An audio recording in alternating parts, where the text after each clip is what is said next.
I'd like to welcome everyone to the 118th meeting of the 7th Council of the Municipality of South Dundas on Monday, April the 25th. We did call this meeting to order and had a closed session at 5:45. Confirmation of agenda. Is there any additions, deletions, or amendments this evening? Councilor Mellon? Yes, Mayor Bybels. I was wondering if I could add under discussion item a cenotaph, the Matilda cenotaph, South Dundas cenotaph committee request. Okay, we'll add that at E.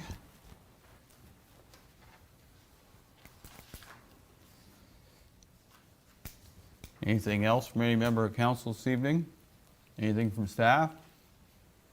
The two items, Mr. Mayor, the postponement of the delegation and item, the KIR fleet repairs from consent agenda has been moved to discussion.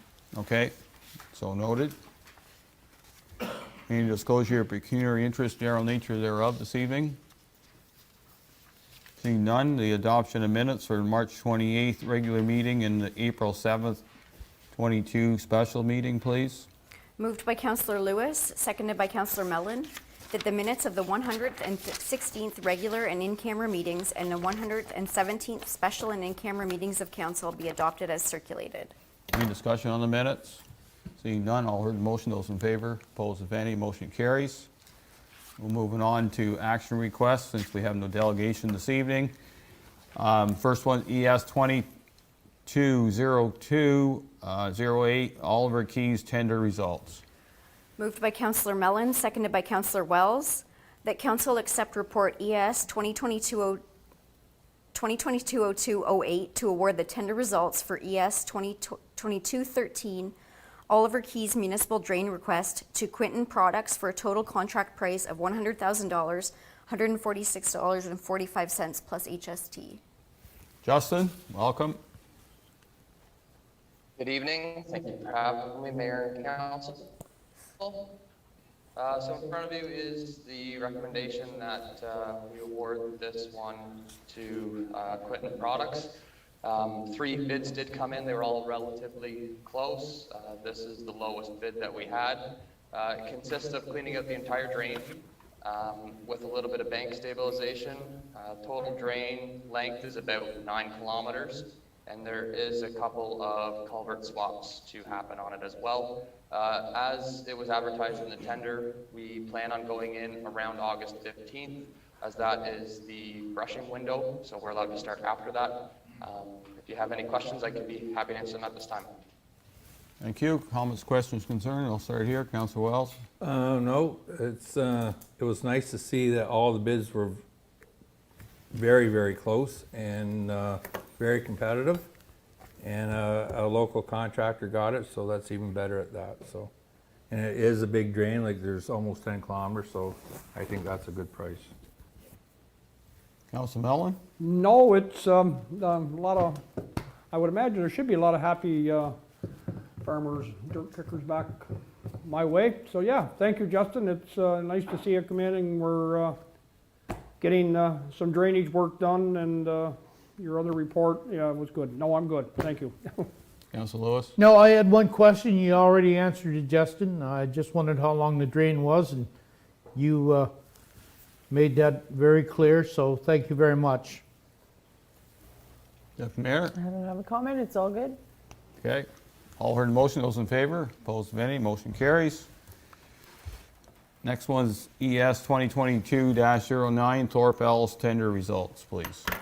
Moved by Deputy Mayor Gardner, seconded by Councillor Lewis, that council accept report ES 2022-0209 to award the tender results for ES 2214 Thorpe Ellis municipal drain maintenance to TDM Construction for a total contract price of $51,900 plus HST. Justin. Thank you again. So this one here is a bit of a smaller drain, same area. It's about 5 kilometers. Similar scope of work, so it's obviously a little bit less in price. The whole bottom is getting, well, not the whole thing. We're going to stop at Hulbert Road, as north of there didn't require any maintenance, in my opinion. So we're going to go from the outlet to Hulbert Road, which is 5 kilometers, bottom dip out, and then there is a little bit of bank stabilization on that one as well. And I believe there's 2 culvert swaps that are going to happen on that one. We did have 3 bids on that one as well, same contractors as the other one, and they were all relatively close. So I am proposing that we award this one to TDM as they were the lowest bid. Thank you. Comments, questions, concerns? Deputy Mayor? No comment. Nope. Yeah, thank you, Mayor Bybels. Justin, for this one and the drain before, which I failed to bring up, you had mentioned you were going to send out letters to the affected landowner to let them know which side of the ditch or drain they're going to be working on. Have they been sent out? Yeah, through you, Mr. Mayor, I sent those out Friday morning, so everybody should be receiving them hopefully soon. Okay, I don't think anybody's putting anything in yet, but it'll help if they want to stay back 10 or 15 feet from the drain. No, that's good, I'm happy. And I just have one comment, just that another local contractor got this one, so it's nice to see that we have more than one local contractor bidding on this stuff, so all good. Okay, the only comment I'll make, Justin, I thank you for your work. I know that you jumped into a big mess, but I think now with your credentials of being our drainage superintendent, it's good to see some work getting started at this time of year. I know it technically can't start till August, but the tenders are out, and that's a good thing. So I keep up the work. Thank you. If there's nothing else from council, all heard the motion. Those in favor, opposed if any, motion carries. Next one is FS 2022-03 Morrisburg Waterfront Pathway Lights Finance Options.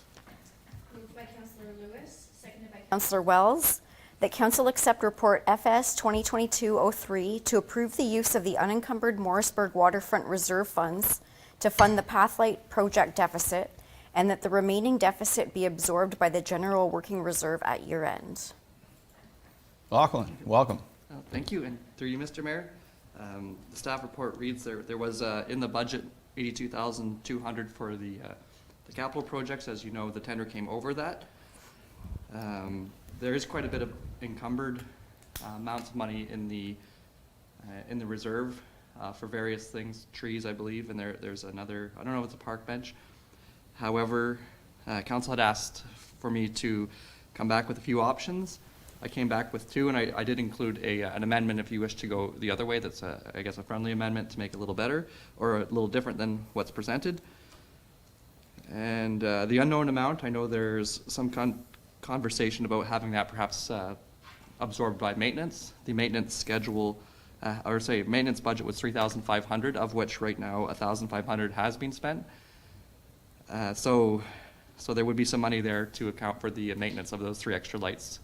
And from an operation standpoint, it does make sense that while we're there, we kind of do it right once. Same with the path, right? You don't want to drive over or recut. It's like a road cut. So I'll leave it open to questions and discussion on how you wish to fund it. Thank you. Deputy Mayor? Thanks, Mayor. I think this is one of those things, it's out of the control of the committee. All the prices have been going up. And Lachlan, you mentioned there's so much work being done down by the waterfront that to piecemeal this part of the project would be absolutely ridiculous whenever we've got machinery in there with the paths and everything else, and the lookouts. I do caution somewhat. I think we could potentially carry it over to the next committee for next year, but I'm not a fan of that, because I think when you start on a committee and it will be a brand new committee, right, with a new term of council, I think tying their hands right from the start and kind of putting them in a position where they're in the negative versus being excited about being on a committee would not be the smartest thing to do. And while we have these committees of council that do these projects, in reality, that Morrisburg Waterfront belongs to the residents of South Dundas, and all of them have requested additional lighting. So I think what you presented here, it's not a massive amount out of reserves, but I think it's more efficient to do the project altogether than choppy. Thanks, Mayor. Councilor Lewis? I somewhat have to agree with the deputy mayor. If you got a new council or a new committee coming in, they don't want to start sitting at the table and say, whoa, we're $20,000 in debt already and we haven't even started. What you have suggested, I don't see an issue with that. And I always said, if you're going to do a job, do it right or don't do it at all. So, yeah, no, I agree with what you've suggested here.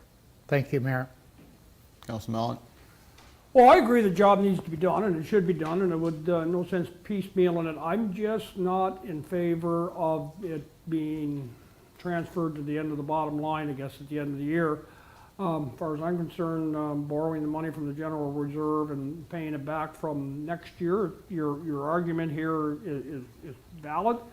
But I'm just worried that you're gonna set a precedent, like, you know, oh, well, you know, we have other committees and, you know, they'll say, well, we're, you know, $10,000, $20,000 over budget, you know, and they'll come back to us and wanting us to finance the remainder of it. Yes, there'll be a new committee on there next year, but the reality of the dollars and cents of it will be that, you know, it'll, you know, jump in with your, you know, get your feet wet. I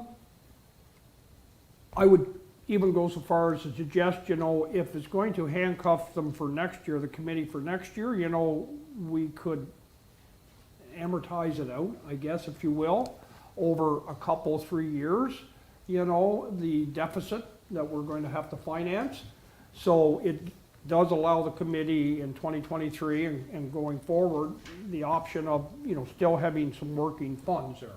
But I'm not in the agreement of taking it, if you will, from the bottom line, you know, our working reserve. I'd like to see the money be repaid by the committee, just for the reason that, you know, it'll set a precedent, it could set a precedent that other committees may come in and say, you know, we're over budget, but can you guys pick up the shortcomings? So I think it should be paid back by the committee in next year's budget, or, like I say, amortize it over a couple of years if, you know, if that's something that, I realize we're dealing with a new council, potentially new council, and, you know, I guess if they don't finance it, well, you don't have to go to the bottom line then, you know, you don't have to have this whatever, you know, so that's my opinion on this, Mayor Byveld. You, Councilor Wells? Yeah, I agree, we should go ahead with this for sure. Yeah, there's a few things I would do. I would take it out of the reserve and put it through the deficit so it doesn't go on, like we'll end it this year. We'll run the deficit or whatever, so it doesn't go to the next council. That's what I would recommend. I would also make a note that I am in favor of them paying it back, whether you say a new committee will probably be the same ones next year anyways, that staff makes a note that at budget time, the extra money that came out is given back as a penalty. It's not a given, like someone, it's got to be paid for. So I think we should move forward, just whatever their ask is for next year, minus, and I wouldn't say we can determine how we're going to minus it, or the next council can next year. The unknown for the 40, what was it? The 3 lights or something.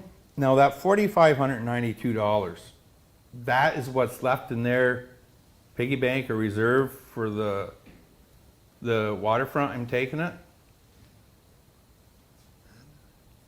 Yes, that would be what's left for that. Okay, so how does staff, how are they going to move forward with, are we going to use the reoccurring service, or we're going to go with the RFQ? Because I don't like the unknown. Like we can say, I'm sure that 4,500 will fix 3 lights for whatever reason, like they're not changing, but, okay, go ahead. Go ahead. Mayor Byvelds to Councillor Wells. So the actual recurring services is the same contractor that's doing the work down there. Okay. ACF Electric is the recurring services for the streetlights, so they're already doing the full job, so they're already be down there giving us the recurring service price. So, okay, moving forward with that, it's all right, but where do we draw the line? Like you say, $4,500, I would actually ask them Yep. for a budget RFQ, right? So Correct. we know that we're not gonna sit there and say, okay, it's $8,000, this is what that's the only, I don't want unknown. I wanna know exactly, I'm sure that you ask them, say, okay, that 45, is that gonna fix these 3 lights? If not, if it's over the 5,000, I would wanna go out with the RFQ or something. So what we'll do is get them to look and see what the issue is with the 3 lights, provide us with a price based on the recurring services. Yep. And then from there, we would then either proceed or. Exactly, that's, I Yep. don't want, just say, okay, just Absolutely. go and fix it, Yep. right? So, Absolutely. other than that, like I said, I sooner in it through the deficit this year, so it's not on next council, and everyone will be happy, so. That's my take on it. Okay.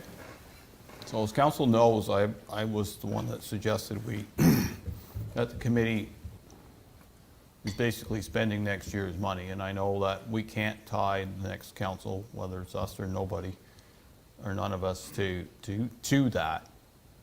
However, I'm with Councilor Mellon where, I'm gonna go to the Iroquois Waterfront Committee meeting and they're gonna say, Morse blew their budget, seems like council's ready to spend their money. That's a concern to me. I understand that, getting the lights done now is right, 110%. But to at least not, put on the motion that we expect that transfer to happen next year, I don't think it's fair to any committee, any other committee, because of that precedent. The way you had outlined it, Councillor Wells, I think, it's either one or the other. If you're gonna write it off, it's wrote off, done. And then whoever's here next year can worry about it. I like the 2 options. We either take it from general reserve, as 2 have said, or we take it from the working reserve and ask for a reimbursement. It's up to the next council anyway, in the end. Going forward, in both these committees, whether they're Iroquois or Morseburg, are working on old plans. And the plans either have to be refreshed or totally updated. Totally updated is costing too much money probably, but I can let the next council figure it out. But I do believe it's time to revisit those plans and make sure that what direction both these committees are going down are the ones that A, are demonstrated with a plan, and B, that the plan is something that the people of South Dundas want to still do down there. Because it's been, this was started in 2010 with concepts, and the committee started late in that term and then kind of dragged along, but we're at a point I think we need a refresh. Having said that, if I was going to choose one of these options, I think council should just concentrate on 2, one or the other, or if you want to make an amendment to the second one, that's up to you, Councillor Wells. But I'm for number 2, and at least it's on a piece of paper that the next council is going to go at budget and said, this council said this, you can do what you wish. It's called, I would call it a recommendation. It's no different than, whether you're in a business and you overspend this year and you can't spend it next year, or your young child wants that bicycle that'll cost another $20 and you're either going to have to work harder for it or you're going to do it with less down the road. So that's my take on it. I like option 2. It's not part of the resolution yet, but that's where I would go.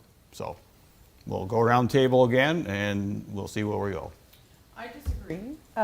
With these lights, with the light project, there's been a lot of vandalism down there. So this is not one of those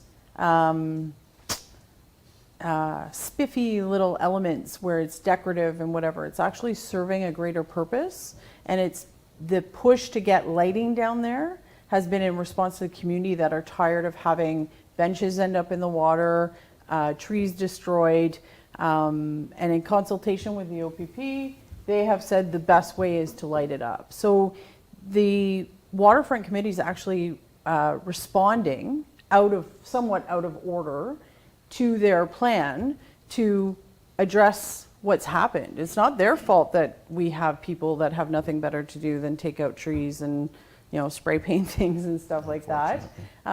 So that I still stand on the fact that while we have these committees and they do fabulous work and they're committees of council, this element is not a controlled element. Nobody wanted to be in the hole with the amount to do the work.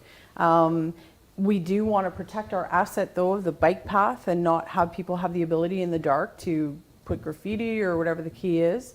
And I'm not saying the lights are magic and will protect all that. I'm just saying that if you speak to the OPP, they will tell you that lighting up an area is a pretty good deterrent. So I still stand that the committee's been kind of pushed in the corner. It's not an intentional overage. It's an overage that they didn't have much of a choice. And it makes sense. And if we had only done half the lights and said, hey, we'll be the committee that's on budget, no issue, people would have said, well, that's ridiculous. Why didn't you light up the rest of the path? Because it's too dark and things are getting moved around. So I still, while it's not very often that I say dip into, as you refer, the piggy bank, in this particular instance, I think that penalizing any of our committees, and I mean, as far as precedents, we control, the council of the day controls what the proposed project is or doesn't. So as far as precedent, I don't know about, people are going to come and say you put the lights up, how dare you kind of thing, but it's more of a reaction to what's going on down there than the committee just deciding to go over budget. So Councilor Lewis. Myself personally, I don't think it matters how much lighting you put down there. Vandalism is going to happen no matter what. The park is too far away from houses to start with. And me being in the business of recreation for so many years, lights don't mean nothing to somebody that's going to vandalize. They're going to vandalize no matter what. I kind of agree with what you're saying, Mr. Mayor, but I don't think penalizing the committee to repay in 1 year would be fair to the committee itself or the new committee coming aboard. I don't disagree that they shouldn't have to pay the money back, but I don't think they should have to pay it all back in 1 year. I would make a recommendation that half in 2023 and the other half in 2024. Then that gives them some money to play with next year, because my colleagues across the way have made a good point that if we grant Morrisburg Waterfront this kind of money, what doesn't say another committee doesn't come forward and say, well, hey, you gave Morrisburg Waterfront Committee $20,000. We're over budget by $30,000. We want our money. So I agree that they should have to pay it back, but I would give them not 1 year, but 2 years to pay it back. Councilor Mellon. I still, option two as far as the money being transferred back into the working reserve.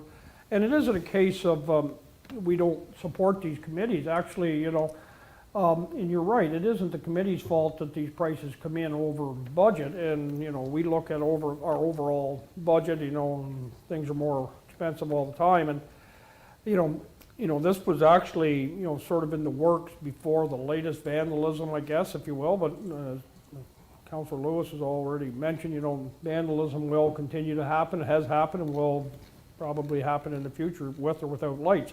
I still think we need the lights. I want the lights there. I just, this to me sets too much of a precedent. It's a slippery slope, Is it a luxury item or is it a necessity item? And, when you have to get into the decision-making process, well, yeah, it's still over budget by the 20,000 or whatever, and the unknown there is too, like, we this could be even more than what, this is no reflection on the committee. I realize their hands are somewhat tied, but I think they have to realize that our hands are somewhat tied as far as how much money we have.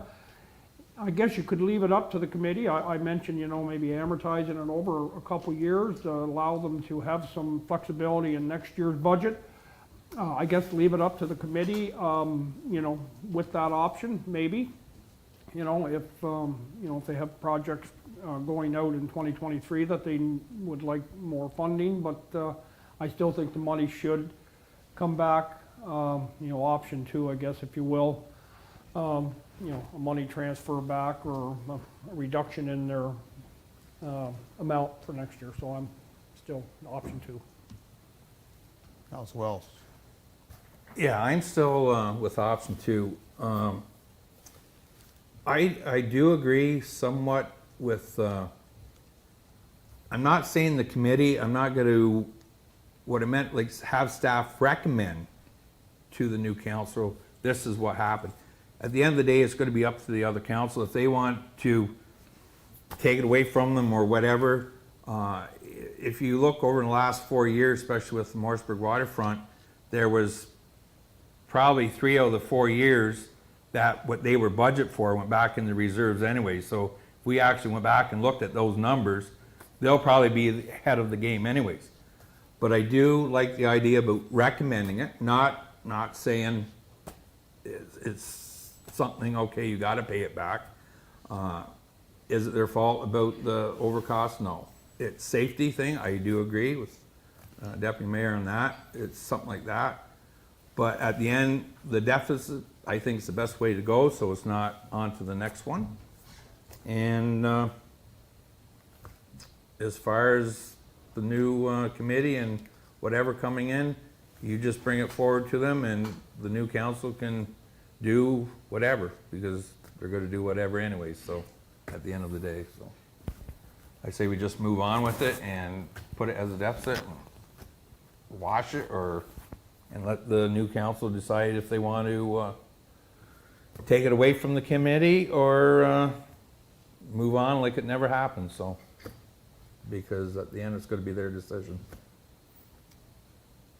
Okay, I don't have a challenge putting it over a number of years, but I think the option 2 is where I still like to stand.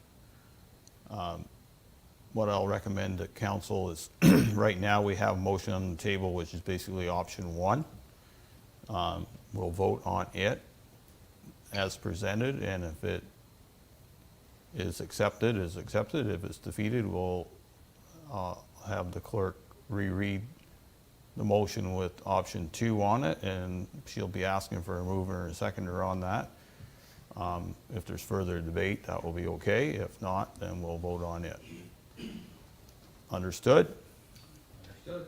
Okay, so we've all heard the motion. Those in favor of the motion? Those opposed? Motion's defeated. Can you read the motion with option 2 on it, please? Sure, I'll move it without movers and seconders, and then I'll ask Yeah. for a raise of hands. So that council accept report FS 2022-03 to approve the use of the unencumbered Morrisburg waterfront reserve funds to fund the Pathlight project deficit, and that the remaining deficit be absorbed by the general working reserve at the year end and be repaid by the Morrisburg Waterfront Committee via a transfer to reserves from their allocated budget in 2023. Okay, so I'll be asking for a mover and a seconder. If the mover wants to change the 2023 to 2023 and 24, then I will leave that person do so. Councilor Mellon, you have your hand up. Yeah, I'd like to move that, Mayor Byvells, and I'd like to give that option of 2023, 2024 Okay. in there. Okay, seconder? I'll second. Councilor Wells seconds it. Any further debate on this? Shouldn't we ask the committee if they'd rather pay over 1 year or 2? It's our decision. I don't think spreading it is the answer, really, because Well- then you've got two years where you're in the hole versus 1. I don't know. We'll give them the option. How's that? Okay, Would that be fair? that would be more fair. Okay. Yeah. Yeah. Okay. You're good with the option? Yep, oh yeah, yeah. In a good mood Okay. We're all dreaming ahead anyway, because next January, February, March, whenever the It's new council irrelevant. finally puts things together, they can make that decision. We're just putting it on paper saying this is what we think. It's up to them in the end. We've changed things that previous councils did, so that's okay. I have no problem with that, depending on who's here. Okay, any further discussion? Seeing none, all heard in motion, those in favor? Opposed, if any? Motion is carried. Thank you. Next one, CAO 2022-06, tender TS 22-12, Taylor Road Bridge results. Moved by Councillor Mellon, seconded by Councillor Wells, that council accept report CAO 2022-06 to award the replacement of Taylor Road Bridge to DW Building Restoration Services Incorporated in the amount of $449,992.61 plus HST, and that the bylaw to authorize execution of the contract with DW Building Restoration Services be brought forward to the May 9th, 2022 regular meeting of council. Okay, got three names on here. Who's speaking? Thank you. I'll just give a quick intro before Jeff goes through the report, but Harold is here tonight. If the council has any questions in regards to the technical nature of the tender or if they need clarification, but I think some good news tonight, and I'll let Jeff proceed. Okay, Jeff, go ahead. Thank you, Mayor and Council. So here we are again, talking about the Taylor Road Bridge. However, this is the final step in the process before the actual construction of it. So as Clerk Drennan did say, DW Building Restoration Services, Inc. is the low bid at $449,992.61 plus HST. So at the regular council meeting held on March 28th, we did pass the purchase to buy the modular bridge from Algonquin Bridge. This tender was put out with the strong backing of Harold, who did the tender design through his knowledge, requesting for a contractor to rip out the old abutments and to move forward with the new installation. We had 7 submissions ranging from $449,992 to $1,763,178, all plus HST. These tenders were opened on April 21st, and the submissions were then forwarded to Harold for his technical and engineering experienced review, and he did follow up with a recommendation to proceed with the bid submitted by DW Building Restoration Services, Inc., as noted previous in the report. I can answer any questions which you may have at this time, or we do have Harold, as CAO Garrity did indicate, that could answer any questions also. Okay, thank you, Jeff. Harold, welcome to South Dundas Council again. Do you have any comments or that you'd like to share with council on this bid at this time, please? Thank you, Mayor Barbaro, for the opportunity to speak. What I'd like to say, to my surprise, the municipality of South Dundas received 3 bids that were below my own personal estimate for the work. And I thought my estimate for the work was on the low side. I shared that with your staff. You got an absolutely astounding price with a low bid. And I'm elated on behalf for South Dundas that you're getting a very, very good bridge for an amazing price all around. It's substantially below my original thoughts that the bridge could cost upwards of $2 million. Right now, all in, South Dundas is going to be buying a bridge, a significant bridge for under $1 million all in. So I looked at the bid by all the 3 lowest bidders. I looked at very carefully. All of the bids were tendered fairly and properly. In my view, the bids are balanced and reasonable, but again, unexpectedly low. There's a huge difference between the first and second bidder, and a significant difference between the second and third bidder. And I think I have some understanding of why the bid came in as low as it did. and again, like I'm happy for South Dundas, I have a little bit of concern for the contractor, however. A couple of bids that were well over $1 million, I don't think they were reasonable bids. The two highest bids, I think they just threw some numbers at the municipality and hoped maybe they would stick if nobody else bid. But they were not reasonable bids at all, and they may have misconstrued what was required with respect to the assembly and installation of the bridge. They may have misunderstood to mean that they actually had to buy the bridge, although that was abundantly clear right from the beginning. So, yeah, those are my only comments. I'm just very, very happy, and I'd like the municipality to recognize that you're getting an astounding deal. Thank you, Harold. Comments, questions, concerns? Council Wells. Thank you, Harold, Jeff. Yeah, everything worked out good. So we're going from original 2 million down to be 683, 482, just for the public, I guess. With that includes the contingency and whatever the consultant cost is, which we don't have to reveal right now. It will at the end. Another question it says in your report about the price there from DW Building include removal. And you went out, Harold, for a price from a local demolition company to remove the bridge. So are we going to ask for a credit from DW and give it to the ones we went out, or are we going to continue with DW and eliminate the one? Because nothing was signed between any of them, right? So I guess whatever the lowest dollar is, if the company you have outside this bidding is going to take it down, we ask them, and what kind of credit DW is going to give us, correct? Okay, if I could speak to that, Jeff, there may be a little bit of confusion here. It's my understanding that a contract had already been awarded to outfit, I believe from Kempville, to remove the superstructure, which is the steel girders and the truss from the bridge. This was discussed much earlier.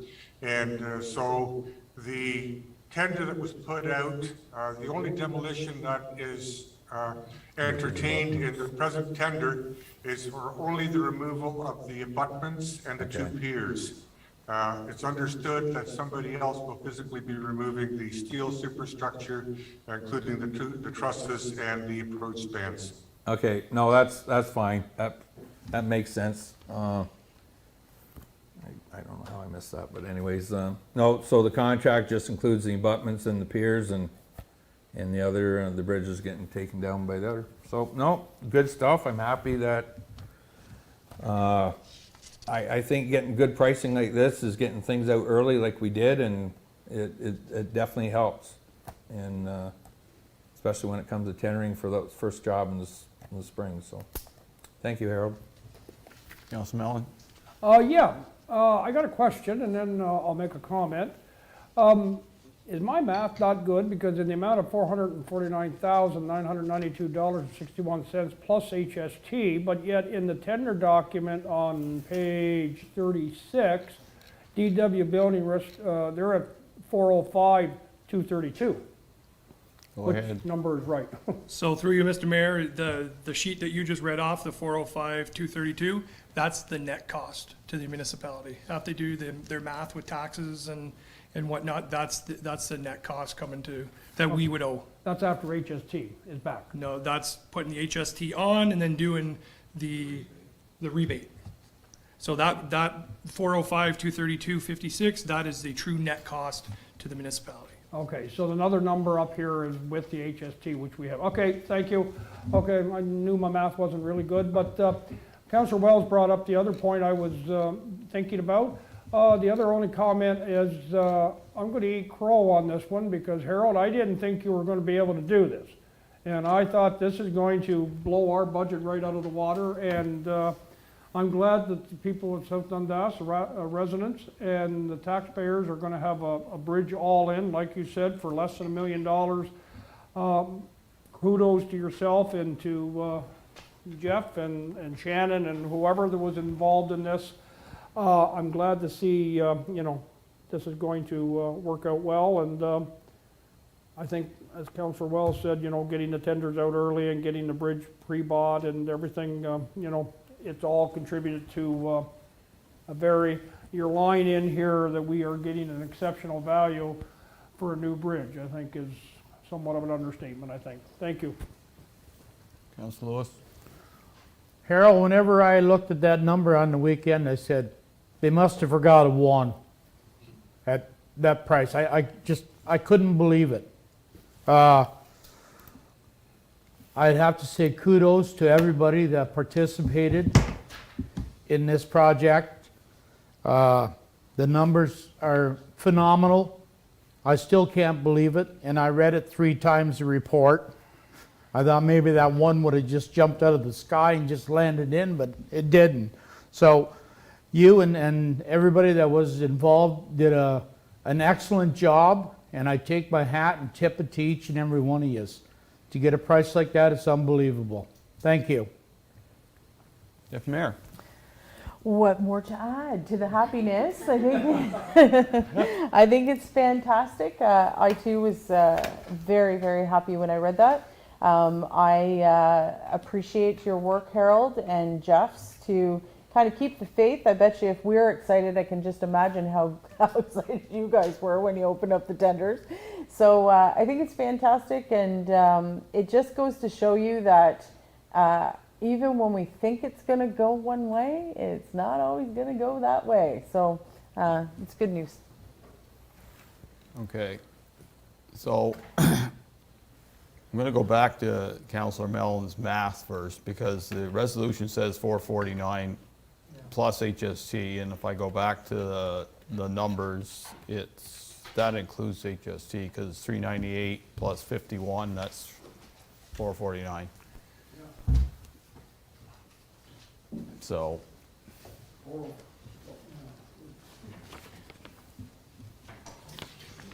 Yeah, the resolution should probably read 398, 223, 55 plus HST, not Yes. 449. Yeah, Keep our old time, let's keep going. yeah. So the net cost is still the 405, that's our HST correct, rebate. I understand that, Yeah, but so that should just we read have then to, if that you're going to here put plus should be HST, that number is not correct. It's 398, 223, 55 plus HST. But are we not accepting their tendered amount? Their tendered amount is Was the 449? That's with HST in though. with HST. No, that's plus HSD. The Okay, then, 449 Plus HSD. okay, then the spreadsheet is all balled up.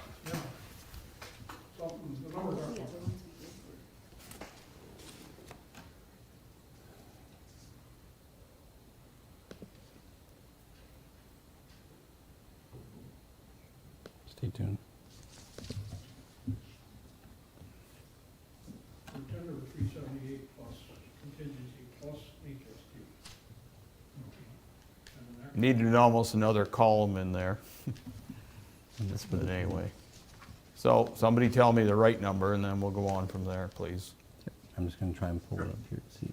If I can, Jeff and council, I'm looking at the spreadsheet that was provided by Bids and Tenders, and the tender cost by DW Building, not including the provisional item for contingencies, was 378,000 and change. Contingencies were 20,000, so that made the tendered price 398,000, and then HST is on top of that. That's my understanding. So we need to change the resolution, please, Yeah, Madam we've Clerk. got that. Yeah, to the 398, Okay. 22355 Okay. number. Are the movers and seconders good with that? Whoever they were? Councillor Mellon and Councillor Wells. Numbers are going the right way anyway, right? Yes. Okay. just look at the bottom line anyways, those numbers before you. Well, technically, the bottom line is 405, right? Okay, and we got $20,000 of, I wouldn't call it play money in there. We all know that $20,000 doesn't go very far if you hit the wrong obstacle, so. I'd like to thank Jeff and Shannon and Harold, and that is in no particular order, because, and council, because there was a lot of work to get to where we've gotten to. When we started at 1.8 million, we were all shocked and had to make a hard decision. We went ahead. We're now less than $1 million. Still a lot of money, but the county's only rehabilitate a bridge for $1 million, and we're getting basically a brand new one. So that's just putting things into perspective. I think one thing it did show us is that it demonstrated that we can come up with a solution that made common sense for South Dundas. It didn't have to be the fancy dancy bridge. It had to be a bridge that got people from point A to point B, which is across a water course. So good. I wouldn't say we're done, because in the end we'll have to see what the math shows up and where we're going to find the rest of the money. But this is a long way from where we started, so that's a good thing. And we have some ideas. I know that things are things may have dropped in place recently to help us along, so we'll see where it all goes up. Shannon? Just one thing to add, Mayor Byvelds, is that we will bring the contract back the next council meeting, and with that we'll bring some financing options as far as how we'll fund the costs. Okay. Okay. That'd be good. Okay. Anything further from any member of council on this resolution? Seeing none, all heard the motion. Those in favor? Opposed, if any? Motion carries. Once again, thank you, Jeff, Harold, Shannon. Okay, now we're going to go into bylaws. First one, 2022-44, farmers markets. Moved by Deputy Mayor Gardner, seconded by Councillor Lewis, that bylaw number 2022-44, being a bylaw to establish and regulate a farmers market, be read and passed, signed and sealed in open council. Madam Clerk? Sure. So as you know, the initial farmers market bylaw was adopted in April of 2019, and in the fall of 2021, this council discussed the desire to relocate the pop-up shops, and also spoke to hours of operation with respect to the farmers market. Following that, earlier this March, the Tourism Committee also discussed the farmers market and subsequently adopted a resolution that this council ratified at their meeting of March 28th by way of a KIR. And that motion was for EDO Hunter to work with myself, the municipal clerk, to amend the farmers market bylaw to allow for 7 days a week of operations at the farmers market, with attendance being at the discretion of the vendors. So this bylaw that you have in front of you tonight includes that amendment. Okay. Comments, questions, concerns from your committee? I'm not saying anything about this, but, Okay. give some background on it. And So, farmers market concept was a bit of a question whenever I arrived here. We've never really had a successful one. And the tourism committee did discuss how fantastic the Williamsburg Farmers Market is. So there were a couple of considerations in our discussion. One, we didn't want to compete with Williamsburg at all. Not that we'd be a competition, because they're doing great and we aren't. But we wanted to open it up so during the high season of the summer, there would be more opportunity, more vendors, because we're going to have that multi-use recreational path that's going to go right by where the pop-up shops are going to be. So essentially where the old tourism building used to be. That path, and in the trees, there'd be some Adirondack chairs, maybe a picnic table or two. So it should be a fairly nice spot, and it kind of goes with the streetscape. So our discussion was to open it up, have some more flexibility, have people utilize the pop-up shops. You may get some vendors from Williamsburg that maybe even want to come down during the week, or whatever the case may be. So not to compete with anyone, but it was also some comments from the retail shops in the BIA that had suggested that it was also good for the mall as well to have that excitement and whatever. And in the time I've sat around this table, we're lucky if we have 3 vendors there. So we have not succeeded in whatever the original intent was. So it's now time to kind of mix things up a bit. And It also assists the vendors as well, because under the auspice of a farmer's market, it reduces the amount of insurance that the vendors were required to pay when they were down at the waterfront. So it's win-win, is what I'm trying to say. Okay, thank you. Councillor Lewis. I think it's a good idea to move the pop-up shops to across from the mini mall. And I think it was time to refresh the farmers market policy, because I think, not to correct the deputy mayor, but I think the most that I've ever seen down there was 4. And really the one that you couldn't say was really a farmer market person. But I think opening it up, it's really gonna make things a lot better, and I think we're gonna see more people use that area now. So, well, I guess we'll see in 2022. Councillor Mellon. No, I think it's a good idea. I mean, let's face it, and the more traffic, you know, and you can get a couple more, you know, maybe want to come in for the 7 days a week, you know, maybe it'll start to snowball and we'll bring some more vendors in. I support this 100%. Councillor Wells. Yeah. I support it 100%. Hopefully the 7 days there, like Williamsburg is usually just on Sundays back there, so hopefully maybe some of them will come out, and kudos to the tourism committee on getting everything up there and getting the pop-up shops and everything over there. I think it'll turn out to be a good spot for it, and hopefully everything works out that we might hit 5 or 6 this year. Sounds good.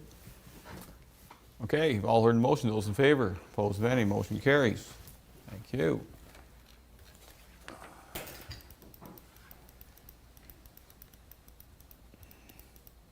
Okay, next one, 2022-45 final tax rates. Moved by Councillor Wells, seconded by Deputy Mayor Gardner, that bylaw number 2022-45, being a bylaw to establish the 2022 municipal tax rates, be read in open council, signed and sealed. Lachlan?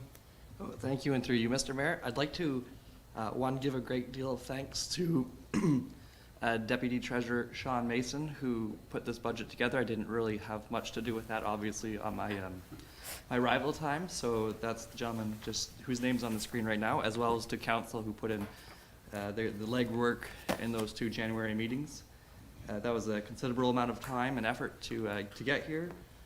Essentially, pending errors in, if you saw anything that I wrote improperly a wrong year, but I'm pretty sure I went over all those.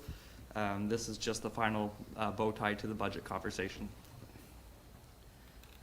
I guess the small thing would be mentioning that it is 2.85% increase, but that was also noted during the budget time after much deliberation. Sean, any comments?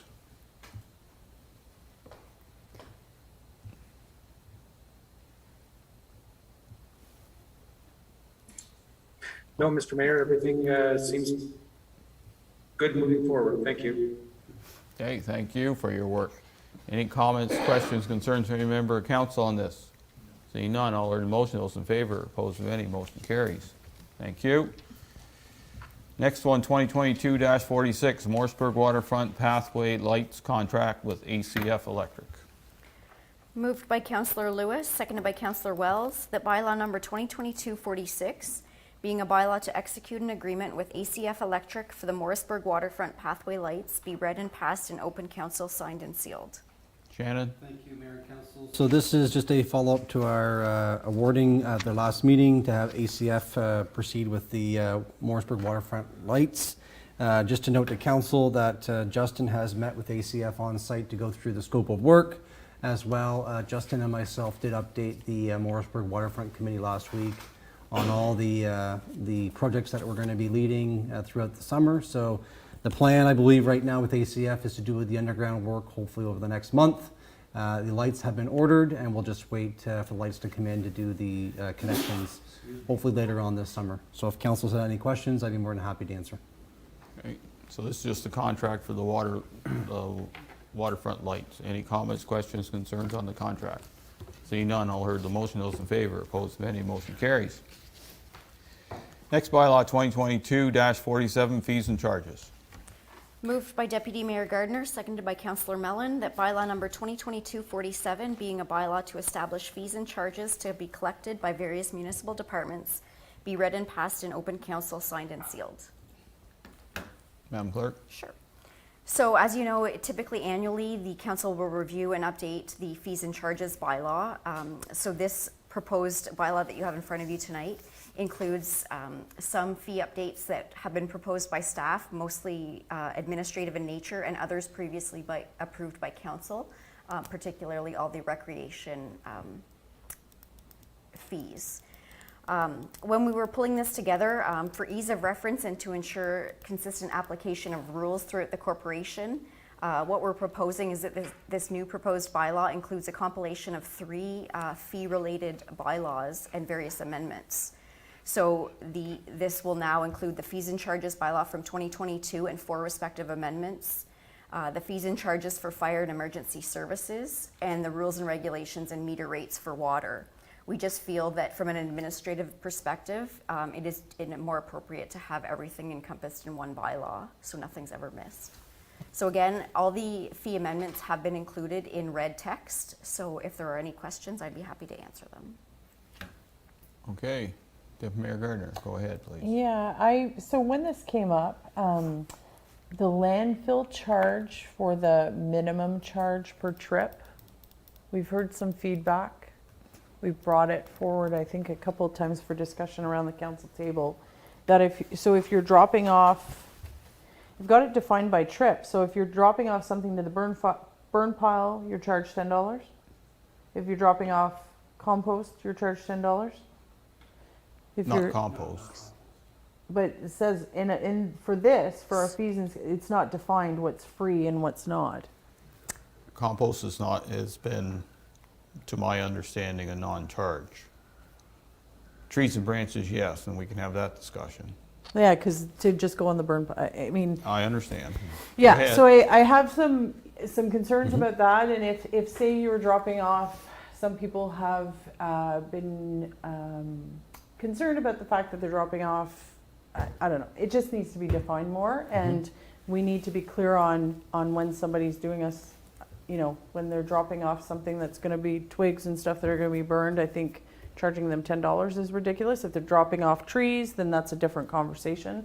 But just yard stuff seems a little bit over the top. Just my comments. I saw it on the fee schedule, and I think we need to have a look at that. Okay, so having you brought it up, I did put a little sticky note on my agenda that I believe technically we have no charge for leaf and yard waste right now. Correct. Maybe we need to make sure that's defined in the bylaw so staff know. And then I kind of agree, I do agree with Deputy Mayor Gardner on branches to a certain size, and my size was 50 millimeters or 2 inches. Yeah. Christmas tree. That they be no charge. Also, now, right now, they are the $10 charge, so council can say yes or no to that.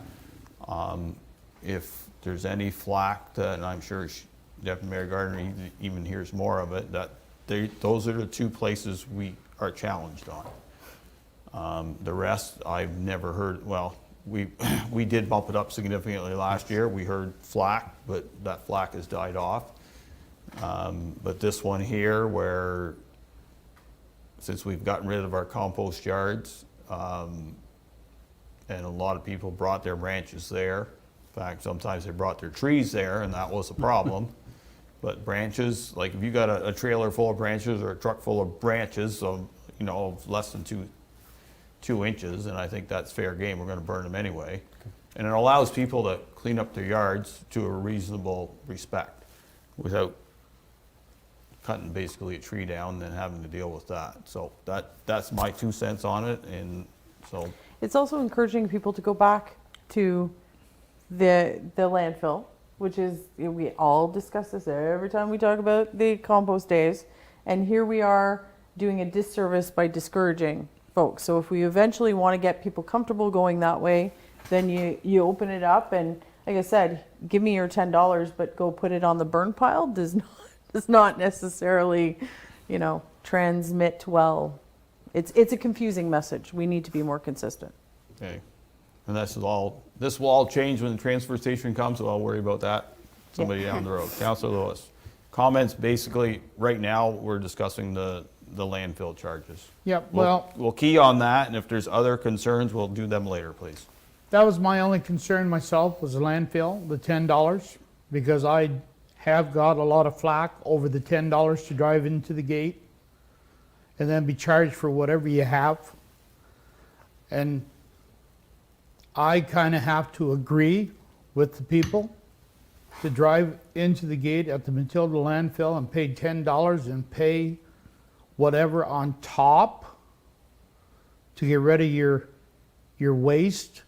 I think it's just a big mistake that, and this is my own personal feelings. I think I must have been sleeping when we passed this, because I didn't remember seeing the $10 fee, because I wouldn't agreed with it then, and I don't agree with it now. I think that $10 fee should be done away with, because the people are charged per garbage bag that they take in, and they're charged for a trailer load. And why they're paying $10 at the gate is beyond my belief. I don't think there should be a $10 fee to drive through the gate at the Matilda landfill. And that's my own personal feelings. Okay. So that encompasses every trip, not just what we had dialed down on compost and leaf. So I honestly don't think we should be charging $10 to drive through the gate. I can't believe we do that. Well, I think the challenge was we were trying to find money, and this was a general administration charge on top of what we were already charging. That was the principle behind it from staff at that time. Well, to me, and once again, it's my own personal feelings. I think it's just a nickel and dime operation to be charging the citizens of South Dundas a $10 fee when there's so much of their taxes that goes to the landfill to start with, and they're charged for every time they take garbage or waste material or whatever. I just don't think that $10 fee should be there. And that's my own personal feelings. And that's where I'll leave it. So Councilor Lewis has added on to the $10 discussion. So I will start on this side again. So Councilor Lewis is saying no $10 fee, period. So that would encompass leaf and yard waste all at once. Or you can leave the $10 and then take it. There's nothing for leaf and yard waste, and then no charge for personal branches is what our deputy mayor and myself are leaning to. I'll listen to you, to the other side of the table, before I comment on Councilor Lewis's $10. Councilor Mellon. Yeah, the $10 is, I do sort of agree with Councilor Lewis. I mean, the $10 was sort of an administration type, fee. I think that should be encompassed into whatever your tractor trailer or whatever, load, your 6 foot, 8 foot, 10 foot trailer. I think that, that $10 should be encompassed in there. So, it's sort of a slap in the face. We're going to charge you $10, and then we're going to charge you, I don't know, for a 30-yard, roll-off container, $500. So why not just, roll it in? Right now, we're charging $10 for scrap metal and for tires. Like, if you're just bringing scrap metal in or just bringing tires in. Well, scrap metal and electronic recycling, that's been a sore point, and I'm glad we're addressing this. If I got some stereos or TV or something, it's not costing us anything, and we have to deal with the House of Lazarus. Why can't they just bring, that's all I got. I got a TV. Well, I'm going to charge you $10, bring the TV through the gate to put it into the House of Lazarus recycling thing. No. So I think we need to look at that. Like in the scrap metal, we get money back from when we sell the scrap metal, and the tires, that's tire fund? You know what, do we not still get it, that's gone? We don't get any money. Okay, well then, I have no problem, and, you know, we gotta dispose of the tires, right? We were getting a couple bucks at one time, weren't we? If that's gone, but as far as the scrap metal goes, the small recycle brush, you know, something that's gonna be burned anyway, the electronic recycling, you know, those sort of things, I don't think we should be charging for somebody to, if they're just bringing that in. If that's all they're bringing in, and the yard waste, the leaf waste, I don't think we should be charging that. And I would roll the $10 into the cost of what we're charging, you know, at the dump. To me, you know, if we need that $10, and I'm not saying we don't, I mean, you know, everybody's got to realize landfills are cost a lot of money. So, you know, instead of a 6-foot trailer at $20, it's $30, or, you know, whatever. You know, to me, why charge 10 and 20? Like, I mean, that's how I would roll this, Mayor Byvells, and get rid of it for anything that's like our electronic recycling or our metal. You know, if they're just bringing in scrap metal that we're going to get a little bit of money for, you know, and why charge somebody $10, you know? Otherwise, well, hey, I'll just throw it off, you know, in the ditch. That's where the TV's going to go. I'm not going to take a TV to the dump if I'm going to get charged $10 to get rid of it when the House of Lazarus is a fundraising for them. So, anyway, that's my opinion. Council Wells on the $10 charge, please. Yeah, I would like to see that totally gone, the $10 charge. I never agreed with it to start with. As far as just remove it from everything, I do agree to out of sight, out of mind. Like, we can still charge the $10 if we just add it to the things. And you know what? You're not going to get one complaint. It's just, if you don't, it's like taxes. If you don't see it, it's included, no one cares. So that's the way I would go about that. And I have some issues, though, with the way we have wording here for construction demo and construction waste.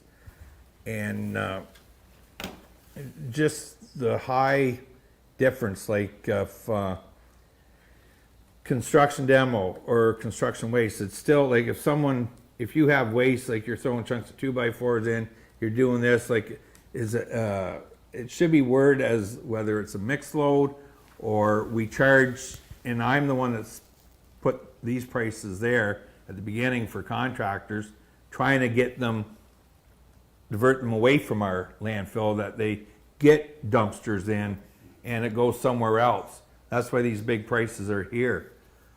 But then you go to where someone's just doing a little renovation for themselves. They do their own bathroom. They take off 5-6 sheets of drywall, throw in a toilet, a sink, and put it in a 10-foot trailer.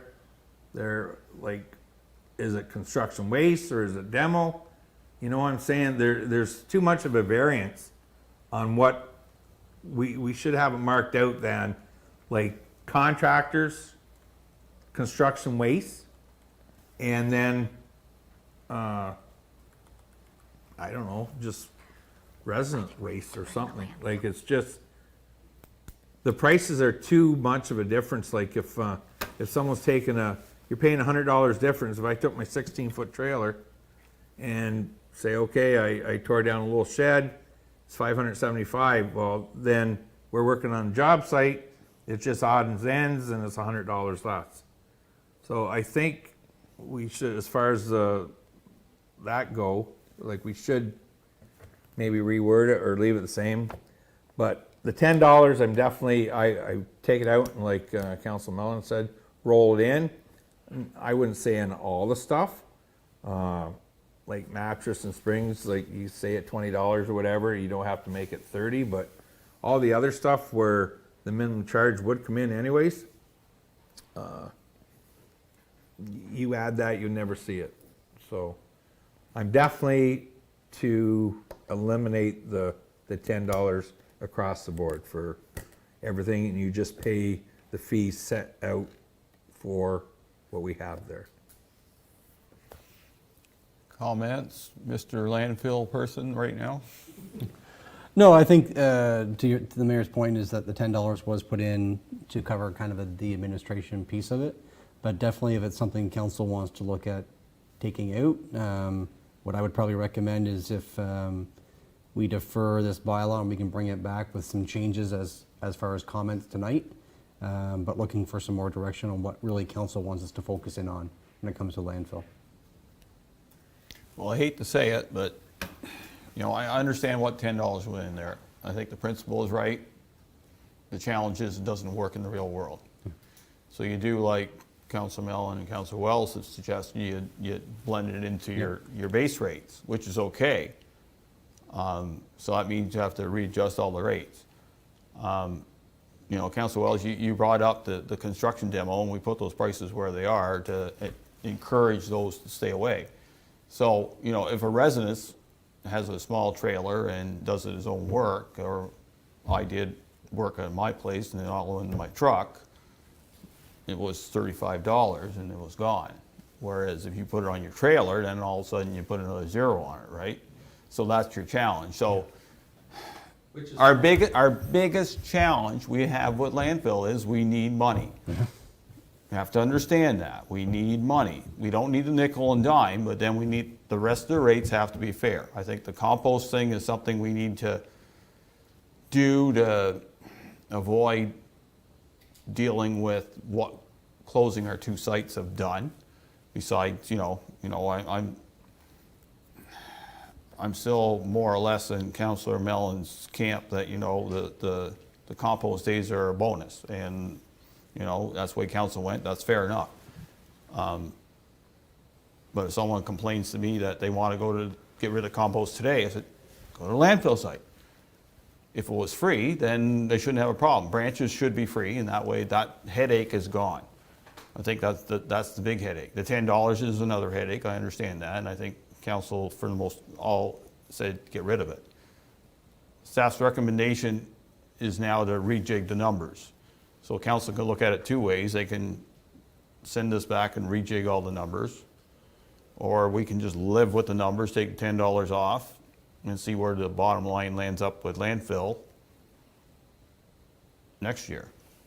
Next council can deal with it. I hate to push it off, but that's what we could do. So 2 ways of looking at it. We're going to take $10 off, send it back to staff to rejig numbers, or take $10 off, live with the rest of the numbers, see where the numbers land up at the end of the year.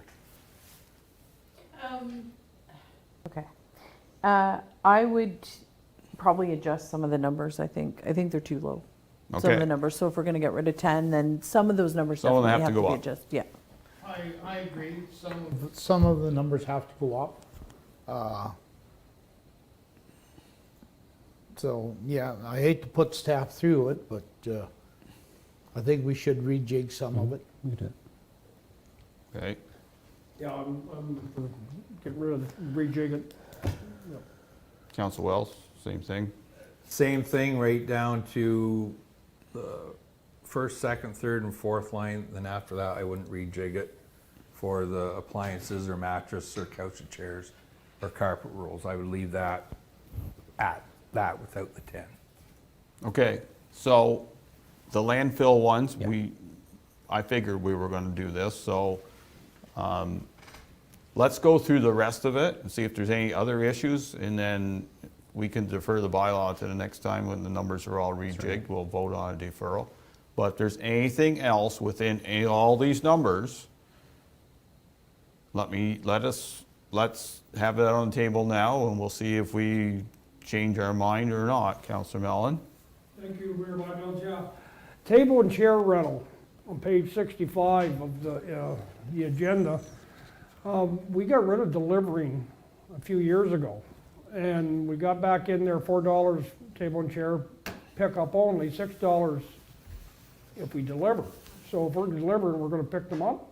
So we deliver the tables and chairs, we're going to pick them up. So if somebody's renting 10 chairs or 10 tables, we're going to send 1 or 2 men out in a truck, we're going to deliver them, and then go back and pick them up. In my math, that's not going to even come close to cost recovery. I'd get rid of the delivery. If you want tables and chairs, ask the neighbor, borrow a truck, whatever, come get them. I'd get out of the delivery of tables and chairs. That's the one other thing that jumped out at me other than the landfill, yeah. Okay, let's have a discussion on tables and chairs. Council Wells? I have that. The only two things I had left on all the fees. Well, let's concentrate on the tables and chairs, and Okay. then we'll go back. Don't worry, we'll come to your, Delete it, delete it. so No, pick up no. only. Take them out. Yeah, I didn't think we did that. I've had to go get table and chairs. Do I need to ask you? We made that decision whenever I was director. Yeah. I know Yeah. that. Okay, so I don't know Yeah. if that was something, that if David thinks he can justify it after council saying no to it all, that's up to him. Okay. Council Wells, you had other things to pick on? The only thing is the going from the $25 a month winter storage to $100 a month for the trailers.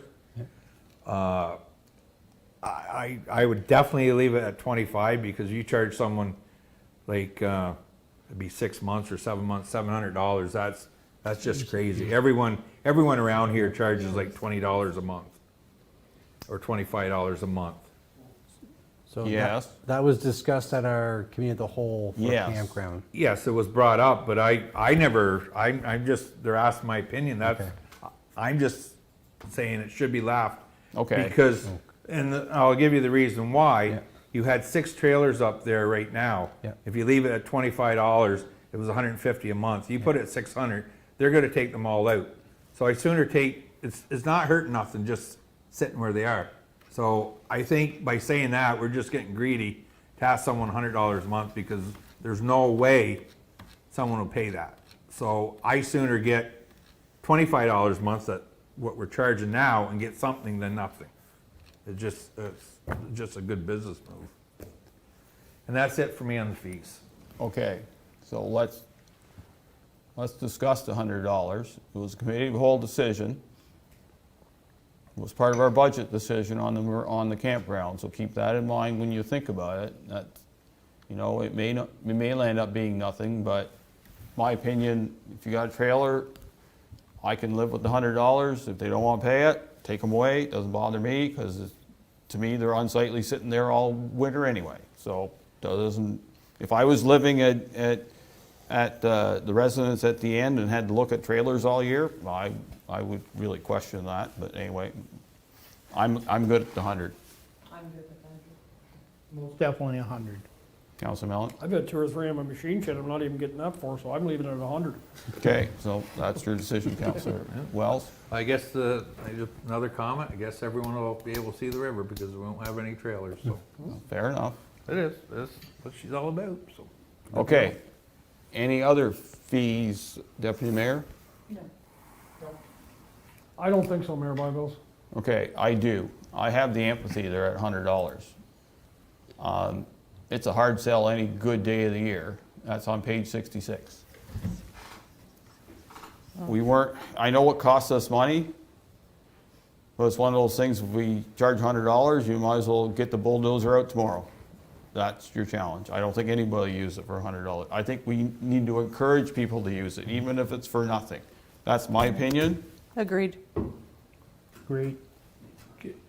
I'd like to, I don't think we need to charge $100, but I'd like to see us, I'm trying to find it, where in blazes is it? There it is. 66. 66. Red. So there was no charge at all on it before, right? Nope, no charge. Is $100 a little much for the amount that is being used, maybe? I think if somebody wants to hold something there, $50 is not ridiculous, but anyways, I don't think we need to charge $100 for it, but I'd like to see us get a little bit. Okay, put a number on the table. $25. Okay, It's pretty I much. just, for the amphitheater, just waive the charge. yeah, you got 3 non, so, I can and live with I'm a non too. Okay. I like to see it get used, one way or the other. I know it costs us money, I understand where staff is coming from, I don't have an issue with that, we need dollars. Well, that's fine. Because there's power there and there's all other, gotta mow it, you gotta do things with it. We didn't even ask the committee, which you should have. It's just one of those things that I want, either use it or lose it, and I think the $100 will finish it off. We'll note that out. That's just Get rid of it. my 2 cents. I had nothing else, I don't believe. Is there anything else from any of the member councils on the fees? Madam Clerk, how would you like to? So I would suggest that this motion be deferred, and we'll bring back the landfill items to the May 9th committee meeting with the entire bylaw for Okay. council's consideration. Council vote for deferral? Hands up? Okay, we defer that. Thank you. Okay. I kind of figured it wasn't going to roll through, so that's okay. That's part of what we have to do. Next one, 2022-48 procedural bylaw, please. Moved by Councillor Lewis, seconded by Councillor Mellon, that bylaw number 2022-48, being a bylaw to adopt an updated procedural bylaw for the municipality, be read and passed in open council, signed and sealed. So as you'll recall, at the April 7th special council meeting, we presented a report with various proposed housekeeping amendments and had a discussion as it relates to electronic meeting participation beyond the scope of an emergency. And at that time, council seemed to like the language that is currently used in the SD&G counties bylaw as it relates to electronic participation. So the bylaw has been updated with the provisions that council adopted or recommended at the special meeting, and that includes electronic participation availability as is determined on a case-by-case by the mayor for valid reasons, including medical illness and personal discretion, to a maximum of 2 meetings per member per calendar year, and that the council member must notify the clerk of his or her virtual attendance at least 48 hours in advance of the meeting. And then in the instance where the mayor may attend it electronically, the deputy mayor would assume the role of chair. And then the other addition to the bylaw was changing the order of the council agenda to reflect the option to have a closed session in advance of the meeting or following. So there's the 2 options. Okay, comments, questions, concerns from any member of council on this? Deputy Mayor?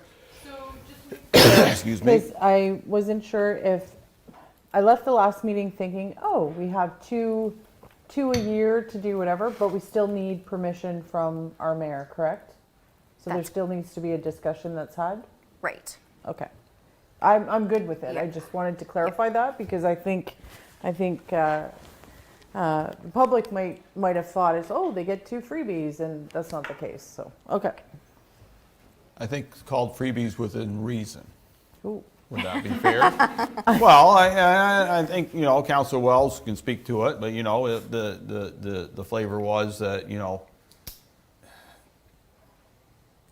if the councilor was away for work or was sick or some good valid reasons, then you had your 2 opportunities to participate electronically. Because before COVID, we had none.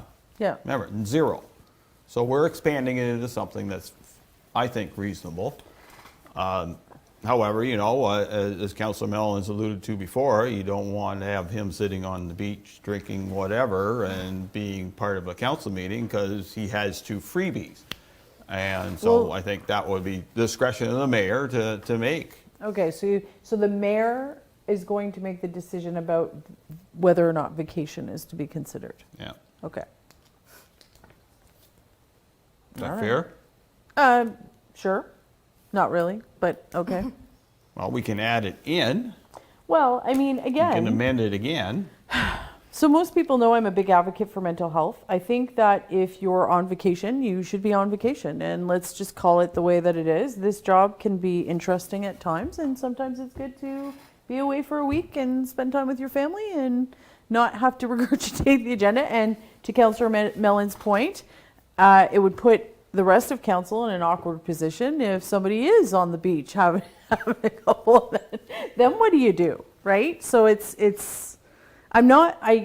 don't comment on this based on anybody here or even myself, because I don't think policy should be made based on individuals. I think it should be made on just what's best for the bigger picture.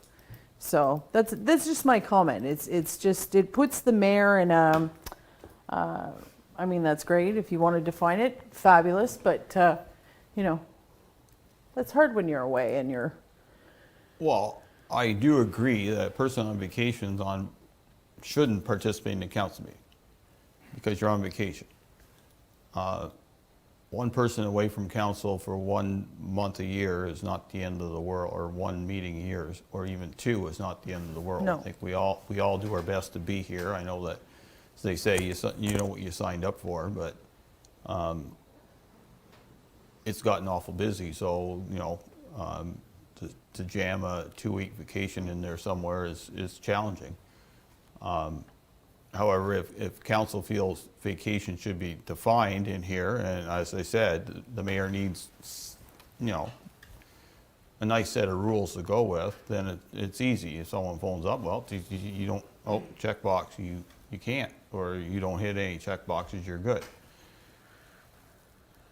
I mean, you know, it's tricky. I've stated I think it's important to have folks present. I think that, to your point, we know what we signed up for, but I also know that there's a mental health piece, in the sense that it's good for people to maybe go away and do whatever. And it's also setting setting some leadership for our staff as well, that the staff, when they're on vacation, they're on vacation. So, you know, there is that leadership component when you look at it. Is oh great, council's on vacation, but they're calling in, and then you're adding undue pressure to the staff potentially if they see it as that. So it's a broader kind of piece about the whole culture of the municipality. Okay, Councilor Wells. I thought we pretty much had it all done before. I thought definitely there was no vacationing, which I agreed with. I really put it out there because my job takes me away quite a bit. The 2 days of up to the mayor, if I'm out working somewhere and wherever, and I'm done work and want to join a meeting, if there's something, I was there. So as far as holiday, and I agreed with, we had this discussion that holidays weren't included in the 2 days. And as far as like medical and whatever, like I thought it was the 2 days. So I'm good with the 2 days, and the mayor can go through it. As far as the holiday goes, I thought we all agreed that the holidays weren't included, so. Okay. Holidays not included. That was the understanding that I. Holidays not included. Correct? No, Okay, so can you add that in, Madam Clerk, that vacation does not count? Yes. It will not be allowed Yes, within the as 2-day a kind of parameters. a tweak? Yep. Okay, the mover and seconder are good with that? Whoever they were. I don't have the sheet, so. Councillor Lewis and Councillor Mellon. Okay, so we're all good, we're just gonna add it in. Anything else? If there's nothing else, all heard the motion, those in favor, opposed, if any, motion carries. Thank you. 2022-49, OCHA data agreement renewal. Moved by Councillor Wells, seconded by Councillor Lewis, that bylaw number 2022-49, being a bylaw to authorize execution of an agreement renewal with Data Wireless Network Incorporated, be read and passed in open council, signed and sealed. Okay, I might have gone, oh, there it is. Madam Clerk? Okay, so in 2017, council authorized execution of an agreement with Data for the installation of telemetry system on the water tower in Morrisburg for a term of 5 years. So that term expired this past January, so we're a little delayed on that, which I apologize for. The proponent does pay all utility costs and an annual rental fee of $4,200 plus HST. We have worked with the proponent to renegotiate an extended renewal. The only change being that they wish to have a reduction in the term from 5 years to 3, and their previous security deposit of $2,500 does remain in place. Any comments, questions, concerns from any member of council on this? Councilor Wells? Some. What was the original, like the 4,200 is what we're signing up for 3 years, so it's 4,200 for 2022 plus 2%, and 23 plus 2% in 24? Is that correct? From my recollection, it's just a flat rate of 4,200. Well, I thought I seen in there was a 2% increase.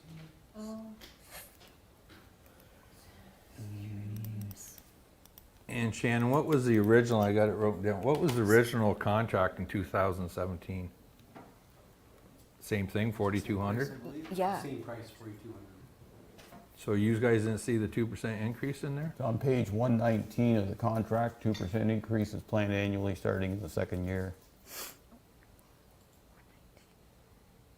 So you take, they haven't paid 8% on 4,200 in 4 years, and they're opted to do the same for, so it would have been 17, it would have been 14% added to the whole contract if we go for this 3-year thing.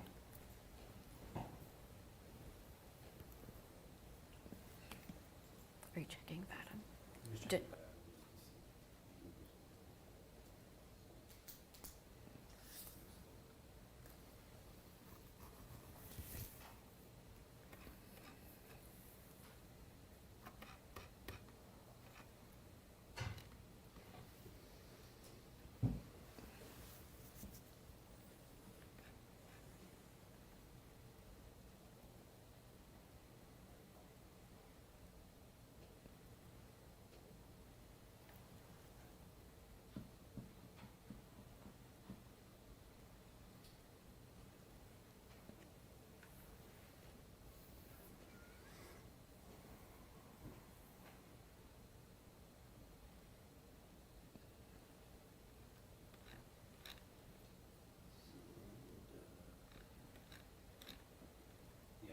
In 2021, they paid $4,546.22.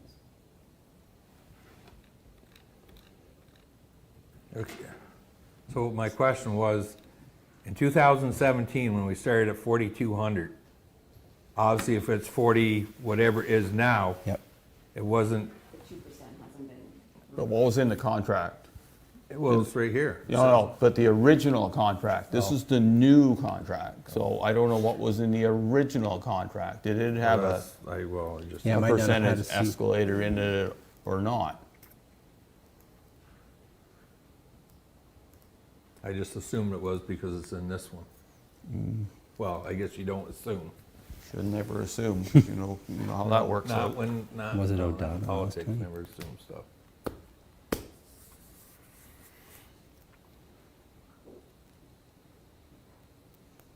Anyways, it doesn't matter as long, we have the 2% increase. I Yep. doubt we can go back on them for the 4 years anyways to get paid. If it was in there, if it wasn't, well, it's good for them because it's not their fault we didn't charge them, so. I don't know, how does like someone like this pay? Like, is it a direct deposit and it just, when the year comes, like I know I have rentals out there, it just automatically We'll kicks invoice in them. with We'll the invoice them. 2%. We'll invoice them and they can do direct deposit or whatever they want to do. Okay. That's all I had, Mayor. Okay. Council Melton, anything? Well, no, correct me if I'm wrong, Shannon, did I hear you say in 2021 their rent was 4,500? 4,500. That include the HST or That was not? probably including HST. So, Includes yeah. HST? Yeah. So the 42 is plus HST, right? Yes, it is. Okay, so I guess that's, I'm gonna say, why are we giving them, It's gotta be higher than 4,200. Gotta be, Yeah. yeah. okay, as long as, yeah, we're getting the 2% cost of living in there and, You got I have to interrupt you, Council Mellon, because cost of living right now is not 2%. I know, it's like 6, It's like 7. 6 plus. Yeah, so they're getting a good deal at 2%. It's 6.7, I think I saw last week. True. So, I don't, we want to go back and try and squeeze a few more pennies out of them, than 4,250 or whatever it is, 4,200 or whatever. We'll go back and make sure what was approved back in 2017, if it had CPI, we'll have a conversation with ODATA. If I might, the original contract did have the 2% requirement. Okay, it sounds like staff need to check this all through and give us some background that's a little better. Was it 4,200 before and we didn't put 2% on? And I think Councilor Wells brings a lot of good points up, so. Let's go back here and see. Deputy Mayor? My question with this was also, when we affix things to the water tower, are we limited into the number of things that we can do? Because it seems like prime real estate, So we have it. and I'm just wondering if we have a look at it, because we may be renewing this contract with somebody who has a limited, limited use, and there might be a cellular something that's looking, like I want to make sure we use the space properly, obviously get the money that we're entitled to, but we really, I don't know how you would do that, but we definitely need to kind of cross-reference and make sure that space, that seems like prime real estate to me. And this number doesn't seem very high. Is this So- the only antenna that's on there, or is there more that No, pay? we have. Because this is only one antenna. No, we have also ExploreNet that has antennas on our towers as well. And Bearcom from the fire as well. And Okay. just for council, Lachlan just had up there, we have been charging the 2% every year. We have been. Yes, we have been. That's good. Okay, Yeah. so where did we start at? Like, is 4,200 already where What we was the original stopped amount? at? Or is it 42 and, Should be accumulated, no? Or compounded. Yeah, so it's cumulative every year. yeah, On so top. what did we make last year? So in 2007, it was 4746. 17, I hope. Sorry, 17, yeah. 18 was 4840. 2019 was 4937. 2020 was 5036. And 2021 was 5137. Is that net of HST or with HST? Should be net. Net. It's net. So why are we going down to 4,200? Yeah. Thank you. Let me see here.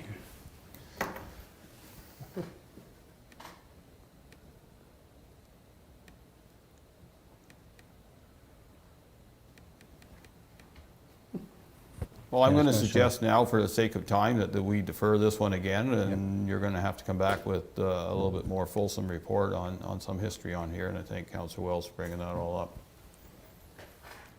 So move for deferral. Hands up. Yeah, we'll look at this. Okay. Yeah. Gives you a couple weeks to figure it out. Okay, 2022-50 water and wastewater rate study contract. Moved by Deputy Mayor Gardner, seconded by Councillor Mellon, that bylaw number 2022-50, being a bylaw to execute an agreement with DFA Infrastructure International for the water and wastewater rate study, be read and passed in open council, signed and sealed. Shannon? Thank you, Mayor and Council. So this is a follow-up from our last meeting where we awarded the tender for the water study to DFA International. So this is just the contract. We did actually have staff had a meeting with DFA today to kickstart the meeting. And we did have some discussions on expanding the scope of it to include the sewer use bylaw as well too. So there'll be some further discussions coming back to council and some more information coming back to council as we get closer to the draft report. Okay, any comments, questions, concerns on the contract on this? Seeing none, all heard the motion, those in favor. Opposed, if any, motion carries. Consent agenda, please. Moved by Councillor Wells, seconded by Councillor Mellon, that all items listed under general consent section of the agenda be adopted as presented, save and except for 9J be moved to discussion items. So tonight's consent agenda has a report from our Integrity Commissioner, which was a good one. Building and bylaw monthly stats, key information report on the complaint report system, summary of key information report on the summary of the 2022 event insurance that we're paying out to various groups. Key information report on March 2022 budget to actuals. Key information report on drainage. Key information report on minor capital update and facilities. Key information report on operations update in parks, recreation facilities. Key information report on joint county tender summary. Key information report on the Carmen Road water main relining and the ICIP green stream, which was great news for council last week, or 2 weeks ago now almost. Request from the Lions for Dockside Summer Car Show. We have a request from the 2022 Chubby Festival Committee that they want a few items from municipality. Memorial Baseball Tournament request, Golden Gear Show and Shine event request, South Dundas Soccer 2022 road closure request, Tourism Advisory Committee minutes from April, Iroquois Waterfront Advisory Committee minutes from April, a letter from the Ministry of Solicitor General concerning emergency management and Civil Protection Act, and we did comply with the ongoing act and its regulations. A letter from the Ministry of Infrastructure concerning broadband, Ministry of Municipal Affairs and Housing concerning the orders under the Reopening of Ontario Act, and a letter from CN Rail concerning the 2022 vegetation program. We've all heard the motion. Those in favor? Opposed, if any, motion carries. Boards, committees, discussion items, County Council. So I will report on County Council. Deputy Mayor and myself did attend. We did get a delegation from Caroline Hebert, who is the Executive Director of Social Development Council of Cornwall area, presented the Community Safety and Wellbeing Plan, which is a plan that has been mandated by the Ontario government that all upper tiers, single tiers have to comply with, and this is one that was done with SDG, Cornwall, and Akwesasne. It is quite comprehensive. I'm sure it's probably on their website if you go look for it, because it went beyond just doing the safety plan. It actually looked at the well-being of our citizens from many points of view: housing, income, health, the whole 9 yards. And it, as I said, quite comprehensive, has a work action plan in it. Deputy Mayor participated in it. Any comments specifically on it? No, it's very thorough. It involves so many, well, it involves not just the professionals that are involved in the individual systems, like mental health and stuff. It also involved a lot of user feedback, and I think that's probably the difference. Instead of it being top down, it's actually more of a collaboration. So she's done the whole group has done a ton of work, but Carol Ann has done, it's a comprehensive report. It is. It took, it was half my reading in County Council, basically. Yeah. County Council was 254 pages, just so you know.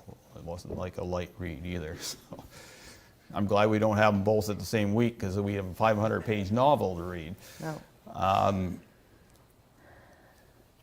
Moving on, there was a vote on doing the non-union compensation review, was where the counties will deal with their in-office staff and do comparisons with other municipalities. I did have some challenges with it, because one of my challenges is that you go out there and you look at the median, and all of a sudden you're below the median, so you bring yours up, and then everybody starts looking, and then that goes up. Like the escalator just keeps on going. Now, it's going to be probably irrelevant this year, because I think one of the biggest challenges we have, whether it's South Dundas, SDG, any municipality, is that nobody's married to the municipality they're in. They'll go wherever they want to go, and it's hard to find good help out there. So it's you have to pay what you have to pay. Economic development, that's something I want to go to. Regional incentive programs, dollars are dished out. So South Dundas, Ricky Produce Farm got $12,777.14. South Branch Stables, Brian Scott got $1,239.37 from this program, and then there was others. There's two North Dundas, North Stormont, and South Stormont. So there was how many dollars? $86,000 plus was giving out in regional incentives. So a good program. Mayor, you sit on that committee. Yeah, I mean, it's a fulsome discussion. I had said that we will sit there and have a lot of discussion over couple of $1,000s versus discussion over millions and millions of dollars in roads. So it's kind Yeah. of an interesting paradigm. But no, it's I feel that it's important that the full of SDNG is represented as far as the recipients, and I think we have achieved that. Okay. So on transportation, County Road 22 design rehabilitation, the rehabilitation of the design. So this is County Road 22, which is Dyer Road, if you want a name. It goes from 138 to close to Maxville. It's not, hasn't got the profile of a county road. It needs to be brought up county road because a lot of traffic from the Maxville 138 corridor is needing that road. So we're spending $100,000 just to do a certain portion, but it's a lot of money we have to spend on to get that road up to snuff. There's a request to initiate an official plan amendment that's of interest to South Dundas, and that concerns cannabis production facilities. So as council knows, we have an interim control bylaw concerning cannabis facilities currently. Our planner and county planner, Peter Young, will be working on this to generalize some rules vis-a-vis cannabis production facilities in SDG. The county library went and asked council to spend a significant amount of change on computer and monitors. They're well behind in dates. Like we have a almost 4-year-old piece of machinery here, and they're working with 8 to 10. So the challenge is they're going to do it all at once. They're going to spend COVID money, fair enough. But my suggestion was they have an asset management plan going down the road that 10 years from now or 4 years from now, they're not going to have to replace every one of those computers all at once again. Tenders and quotations, we did guide rail, skin patching, crack sealing. The interesting one was now needs roads. Some of them are in South Dundas, but the tenders came back significantly higher than they did earlier on because of increased costs not only in asphalt, but they're also increasing costs due to fuel costs. So we weren't planning on spending all our now needs roads money. Now we're spending it all plus. There was some debate. None got knocked off. I did make the suggestion that 22 be the last road you did and you ran out of money, you quit, but it didn't really get taken up, so I suspect it'll get done.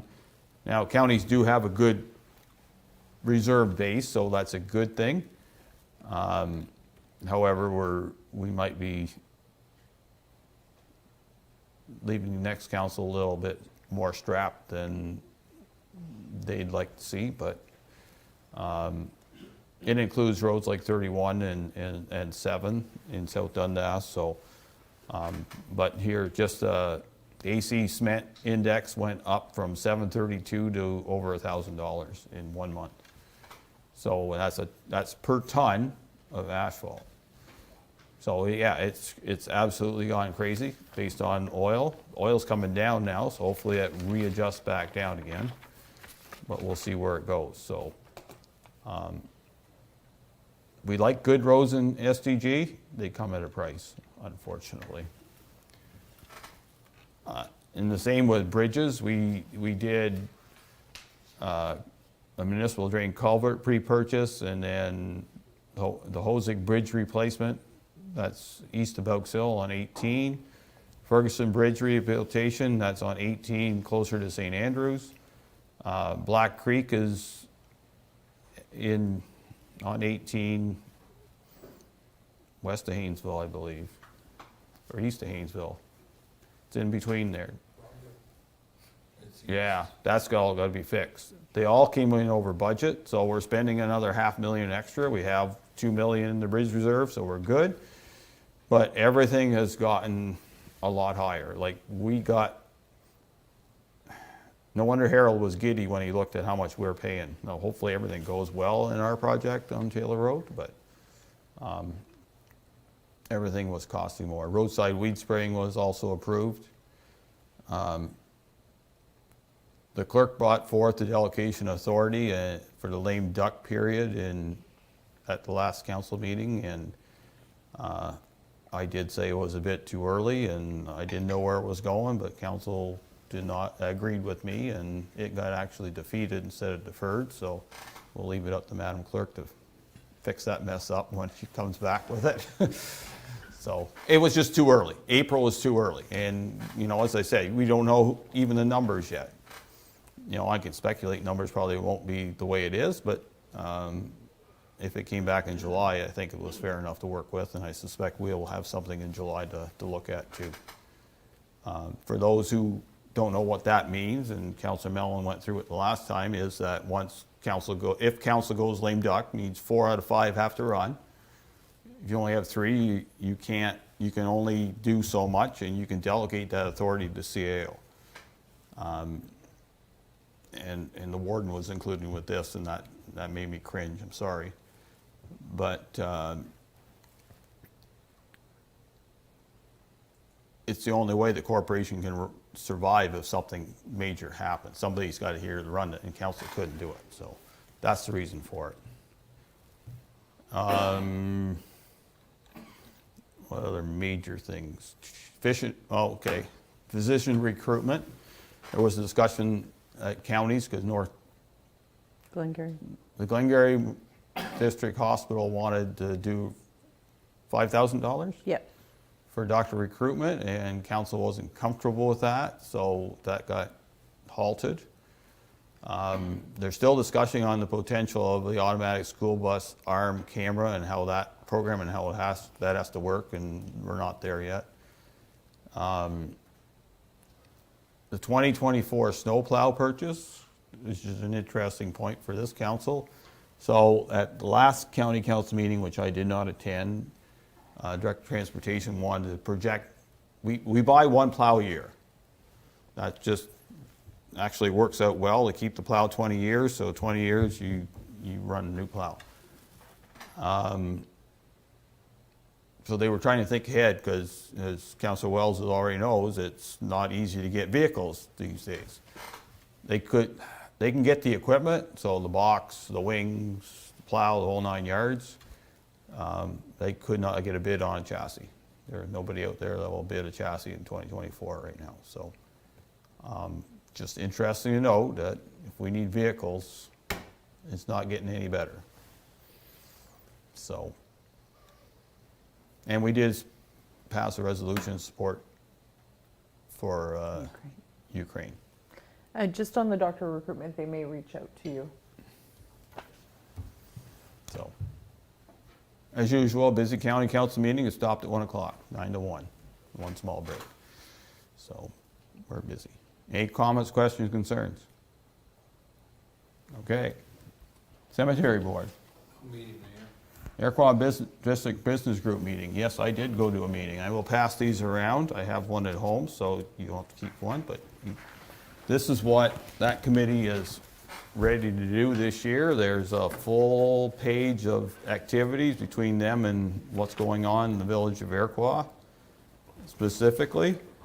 Yeah, you'll have to get up. Okay? You meet halfway. I'll get them from them. Thank you, Donnie. Take me a week to get up there. I'm thinking of your. I could have went this way, but I didn't. Yeah. The group, really, driven by Candace, is really motoring on and trying to get things done. I will leave the rest for staff to look at, and I'm hoping they'll bring some down here and have them out the front desk so people know what's going on in Iroquois. But they're having another meeting next week. But things are rolling in Iroquois, and there's some enthusiasm there, and it's a good thing to see. Yeah, you get your calendar ready to go to whatever event you need. If you're running this fall, you got lots of things to go to.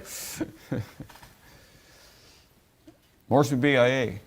Thursday, April 28th. BIA is having their AGM at 6 p.m. at McIntosh Inn. Everybody is welcome. I seen that. Good to see. Then hopefully right after that, we can have a meeting and. Away we go. Yeah, you got to have that AGM to get Yep. the ball rolling. Yep. I have to say it, South Nation Conservation Authority. Yeah, we got a couple. No, I'll try and keep Gonna be it. as long as my county council? Oh, I was just Well, I saying. think county council is pretty important, because you need to know what's going on at counties. Yeah. And I won't, I'll try and keep it short. I guess the Municipal Information Day was, I believe, in April. I wrote it down somewhere. Yeah, it was in April. I forgot the date now. But Shannon, I think, took part, and I think Justin did too. I stayed for just about all of it. I had to take off at 12 o'clock, but it was somewhat interesting, I guess, if you will. The AGM was held last Thursday, and the new executive on the board has been elected, and we have Pierre Leroux is the chair, and Steve Sham is the vice chair, and George Giroux is the past chair. So, yeah, there's a new executive for a 2-year term. I'll touch on a few things. The LiDAR mapping that we took part in, they got some unexpected funding from Natural Resource Canada, so I think they'll be coming back with probably a revised agreement. Should be a little bit less for us, I'm hoping. Or a bigger scope of work with the same Well, money. no, I don't think they're going to try and encompass, and it won't cost us anything to be able to map forest cover using the LiDAR. So that could be a useful tool coming down the road, or Okay, I'll make comment after that. yeah, okay. The annual report is here, and it's supposed to be sent out. You got it? Okay. By So, email. yeah, and they had the audit, and I apologize to council. I tried to forward it on to you over the weekend, but my computer skills wouldn't allow me to do it. Shannon sent it off to you just here tonight. I come down a little bit earlier, and he scanned it, and he just received so anyways, I guess the long and the short of it is, it was a good audit, I guess. There was 466,000 and change surplus, I guess, which is a healthy little bit of, now, they were put into different reserves, that money. And basically, I think they were they were very successful in their fundraising, more so than what they did. They found some efficiencies, and some of their programs and whatnot, they generated more income than was originally budgeted for. And they put the money into for planning, operation reserve, which is and stabilization reserve and a capital reserve. And the stabilization reserve is sort of a new one.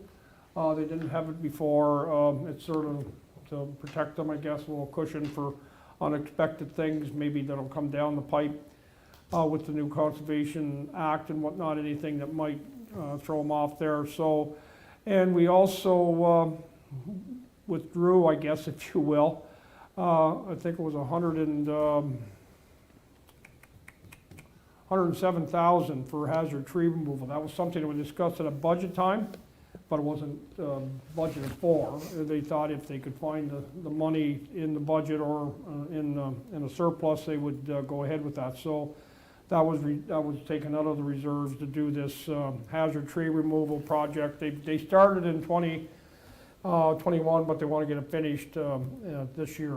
There's a lot of hazard trees in certain areas in South Nation parks and whatnot. So you'll be able to see I'm not going to go into great detail on the audit, but you'll have it here. The annual report, you can pick up a copy of that. Don't know if there's much else other than that, Mayor Bybels, that I can touch on that is of much interest, I guess. The next meeting is May 19th, and I think that's about it, Mayor Bybels, that, a lot of it was taken up with PowerPoint presentation and of the 75th anniversary of South Nation and the annual report. it's a good annual report. It sort of highlights, some of the stuff and, what they, what they're doing throughout the watershed, so. If there's any questions, I will try and, answer them, I guess, if you will. Okay, any comments, questions, concerns from council? I'll make a comment on using LiDAR for forest cover. I don't have a problem with that. Technology's there. My challenge is, and I know I've heard the challenge out from the ag community, is they don't count every tree. They count trees that are in groups. I think you can go there and tell them to count every tree, and they'll still meet their targets. And the other thing they need to say, because even Environment of Canada says this, that there will be areas less than 30%, because that's the magic number, but we're not going to get 30% in Princeton. You know that as well as I do. Our farm country, our agricultural areas have to be recognized for what they are. And I think, as much as we've had committees before look at forest cover, and one time having agriculturalists on there, and then second time not so much, and we are certainly hearing from the public that they have concerns for trees, and that's okay, but there's a balance. And at this time, especially at this time where we are in history of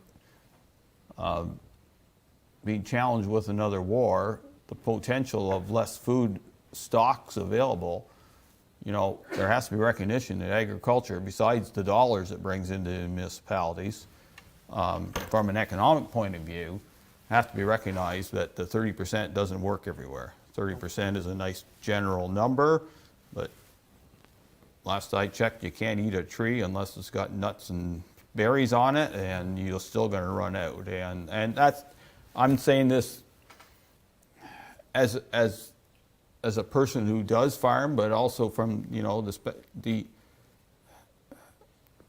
the thoughts that people haven't recognized what agriculture is and what it does for South Dundas and what it does for SDG. It's big dollars. So it's big dollars. You have to sacrifice. I'm not saying you sacrifice a few trees. I'm not saying that, but there's a balance involved in this and how we get efficiently done what we need to do. We have some good land in South Dundas. We have some poor land in South Dundas. I just drove, just came from New Brunswick, and I almost shuddered. The mayor of Moncton said they had to plant more trees, and I was driving. I said, "There's nothing but trees here." So that's the opposite. You can't eat stones. So that's, I know you've said it before, but if you need somebody to push that ball up that hill, because I suspect as councils go, that ball there's not the ball pushers anymore, and then what's going to happen? I totally agree with you, Mayor Bybels, and I sat on the two forest cover committees, and for that reason, because you got to look at just the overall picture. I mean, and they're looking within the South Nation watershed, and you have to take in SD&G, because not all SD&G is in the South Nation watershed, but you got to look over the overall big picture of the watershed, and the 30%. You're right. Certain parts of, say, Matilda, nowhere near 30%, and they're the prominent ag sectors, and Williamsburg the same, and then there's certain sectors that of South Dundas that have it's prominently bush, like the 400 acres, and Yeah. So they got to look at the people can't just look in their own backyard. They got to look at the overall big picture of a South Nation watershed, Eastern Ontario, and SD&G, and I constantly try to make sure that point is get out there, and I think South Nation is aware of that. They're quite aware of that.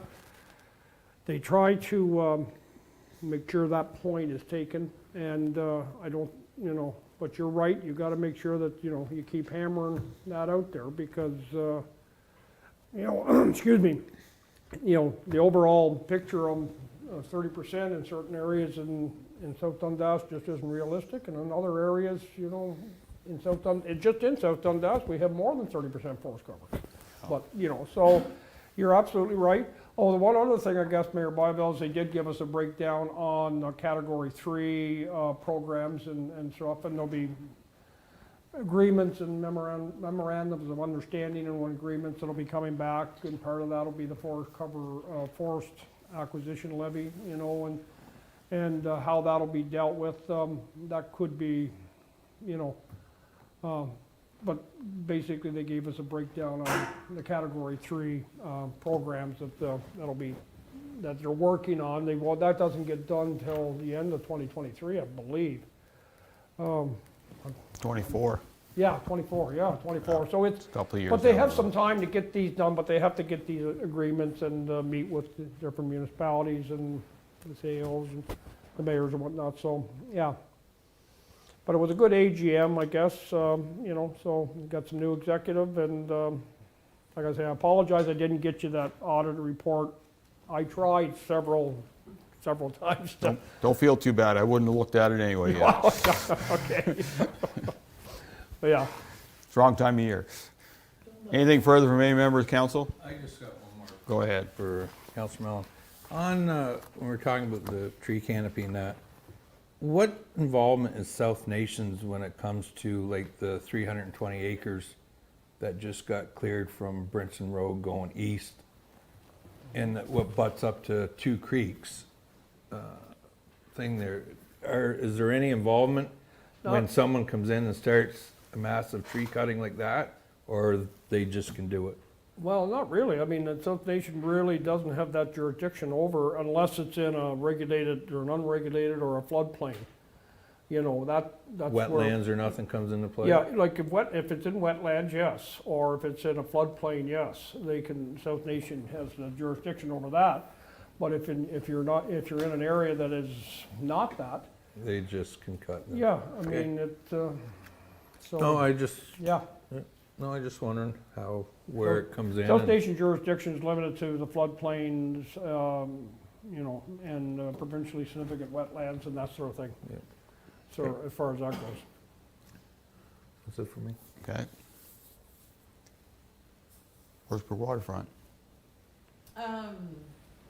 I guess we'll have to have another meeting. But we had a previous meeting just to discuss the light situation. Okay. Airquois Waterfront had a meeting. I was not there, but they discussed their projects. Everything seems to be going ahead as scheduled.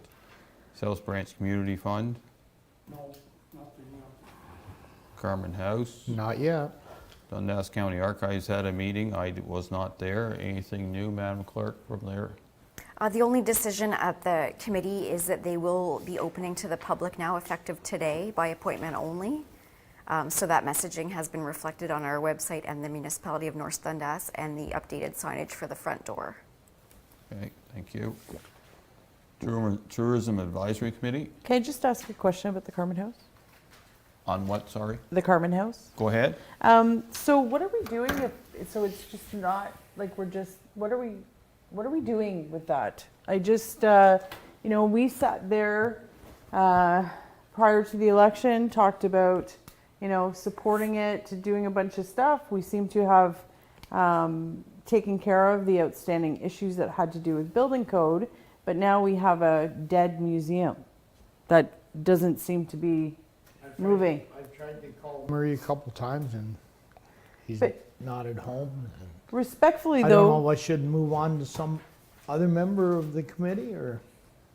respectfully, I don't think it's a committee thing. I think the municipality needs to just kind of figure out what we're going to do with that, because the fact that it's not open this year, I was a little annoyed it wasn't open last year. This year, it needs to be open. Things need to start, and there's no planning, there's nothing. There's no social media, there's absolutely nothing. If you weigh the Carmen House against any other museum, small museum in SD&G, it's not even on life support, it's just gone. So respectfully, you know, the Ed Thompsons of the world, worked with Ed, love that museum, they would just be flipping around. They would not be happy with the fact that it was left to just be dormant. Okay. I can't disagree. Okay, well, they can work with Shannon and see if you can come up. They either do something within the next 2 weeks or we'll take it over and we'll do what we need to do. Thank you. Does that make sense? Yeah. Okay. Economic Development? Tourism committee? So Yeah. we did, sorry, Oh, yeah, Mayor, was there, I and jumped then in and you- jumped yeah, out. that's right, I scratched it off, I was already Sorry. there. So actually, one of the things that I brought in my last update was that we were going to be having a conversation with Grand Chief Abram Benedict about tourism opportunities between Oxosny and ourselves. We had the meeting April 21st. It was a fantastic conversation, and there's going to be, they have a tourism committee.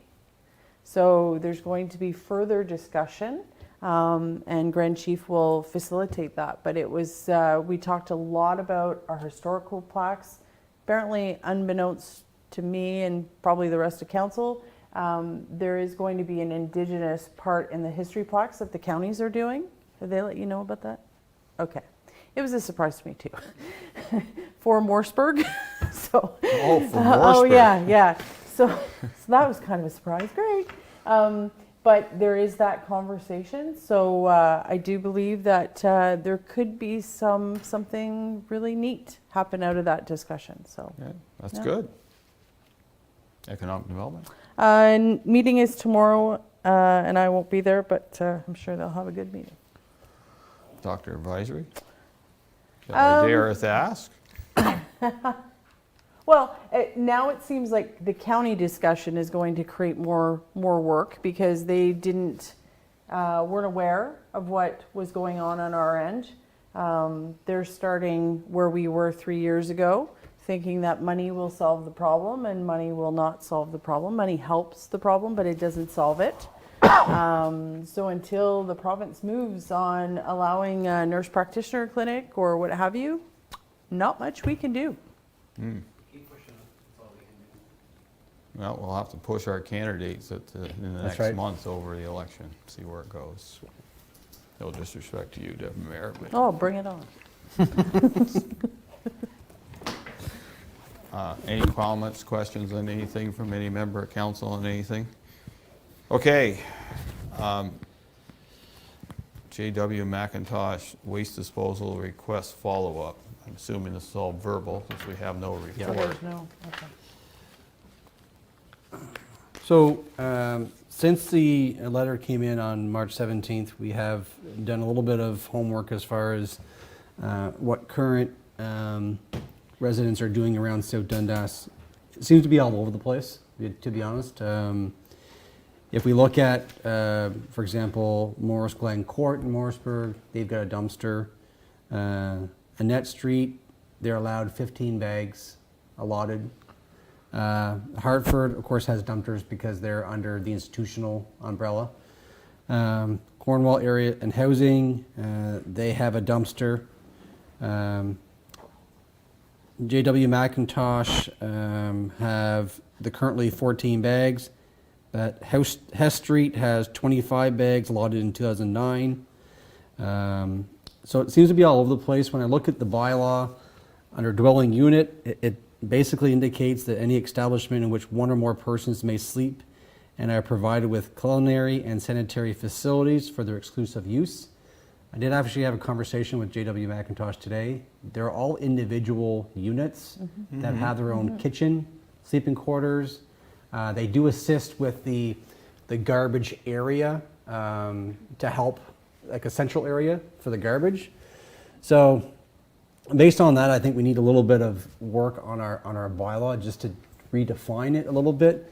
I did ask them that based on the letter that they indicated an average of 25 to 30 bags per week.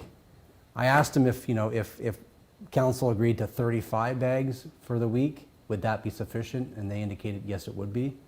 But I think we need to have a little more dive into the bylaw itself. But maybe for the interim, is we give them the 35 for now until we can kind of find a model that I think works consistently for everybody.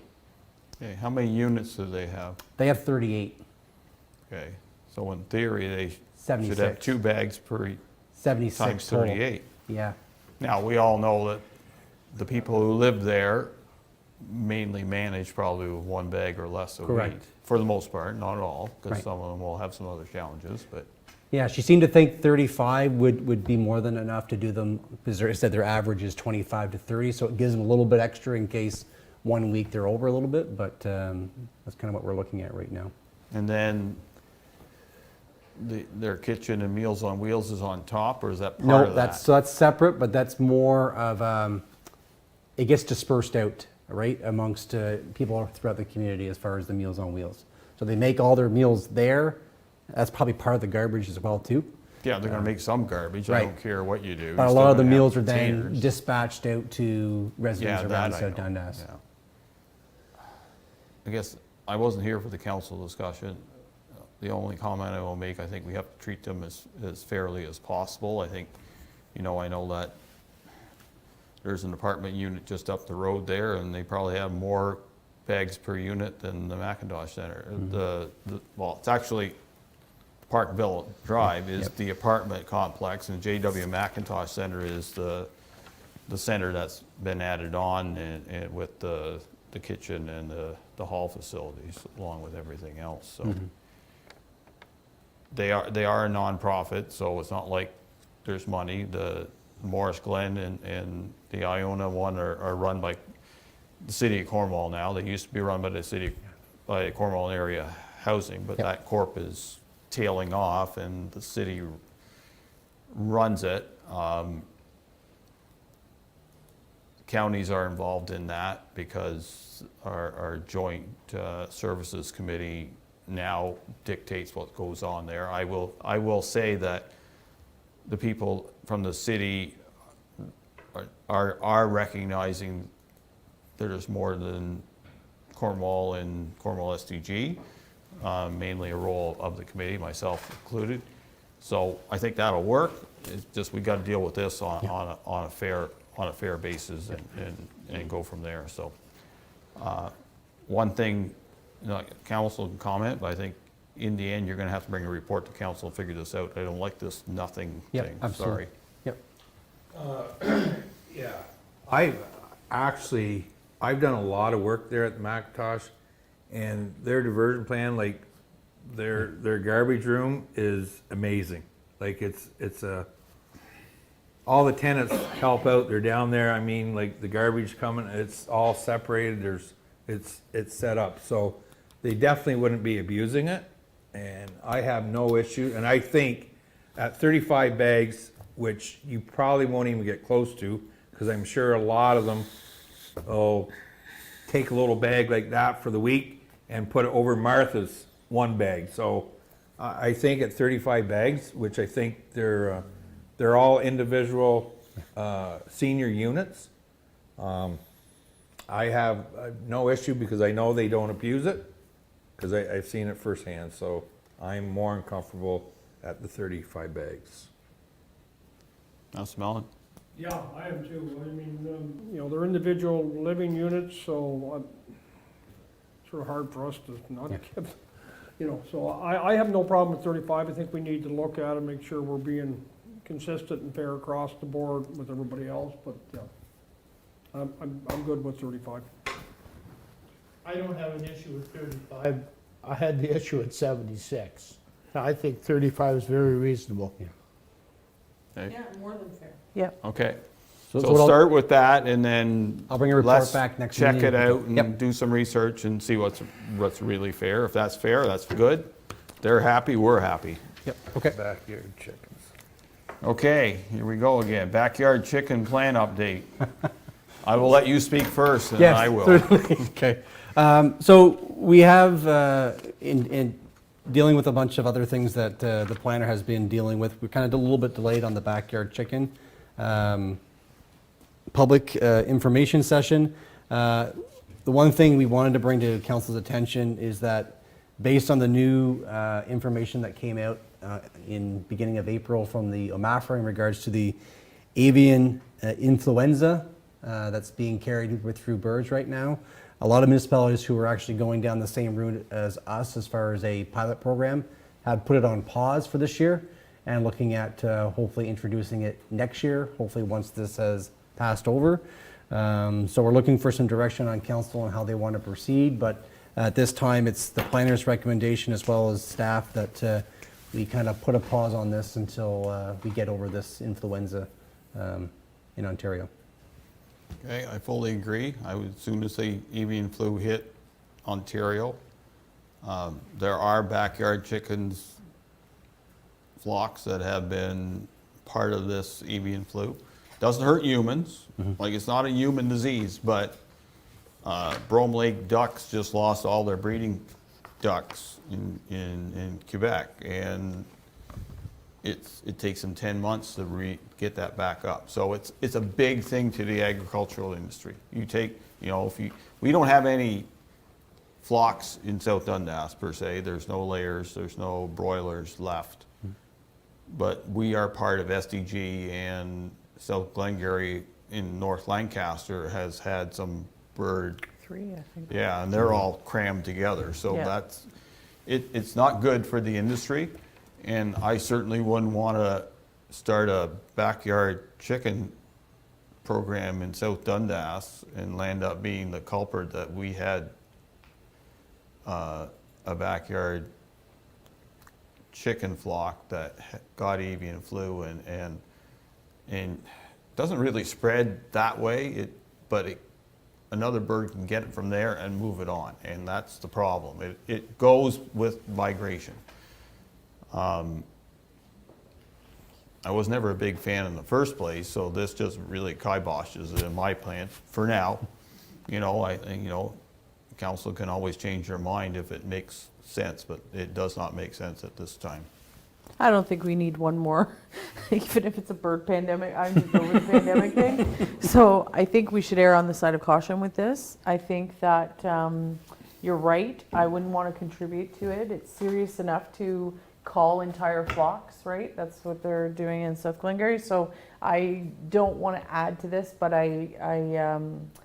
it's not enough to cancel it out for me, but it's definitely enough to push it off. Councilor Lewis? I have no problem putting it on the back burner for now. Councilor Mellon? I'm good, but just push it off. Okay, just checking. Councilor Wells? Well, apparently my comment's not gonna really matter here anyways now, but I have a daughter that has 4 chickens. Doesn't mean anything. I don't, as far as that flu goes, I don't understand the flu. Like you said, it can migrate through birds. Like, so if a crow lands and eats out of the feeder, then goes to another chicken farm and eat out of the feeder, it can contaminate. Spread it. Yeah, it That's- spreads. It comes Any through. bird though, any bird. It Yes, doesn't matter. any bird. Any bird. Yes, So- yes. So, Migratory birds. saying that that, do it. I would have to agree with council. I wouldn't want to put, I don't want to put it on the back, like, we're putting it on the back burner, but I mean, Would it be fair that once OMAFRA is comfortable that the Yeah. numbers have gone down and things are all right, that we can relook at it? Yes, I If would- the time allows it? I would think be- that would be fair. I can be the one that says no, and that's okay. I've done it before, but I mean, it's, you're gonna find out well, you've probably already seen it, at the grocery store, that eggs have gone up and broilers have gone, like everything. We're in a very tightly controlled marketplace, and 1 or 2 doesn't do it, but 3 or 4 or 5 or 6 will start impacting the supplies.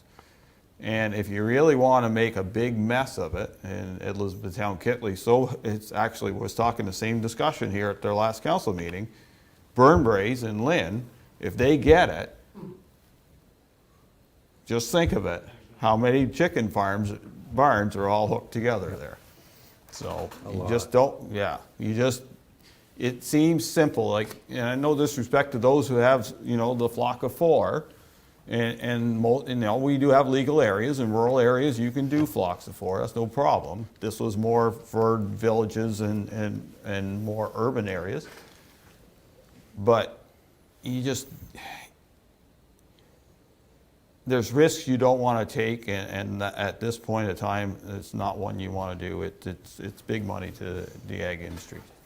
You take 10,000, we're not talking 4 birds in a barn, we're talking tens of thousands, and somebody can say that's a lot of birds in a barn, yeah, but they're big barns, so. Okay, we're good.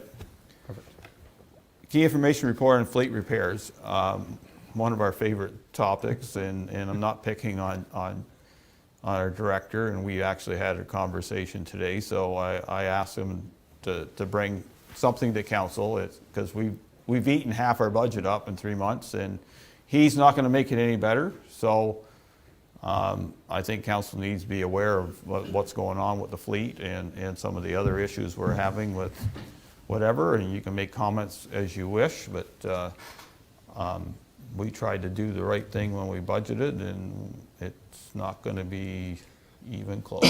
So go ahead, Jeff, please. Thank you, Mayor and Council. So in front of you is the monthly report that I offer council for fleet. Keeping in mind that this report here is a snapshot of the month of March and what has been spent, where we're at.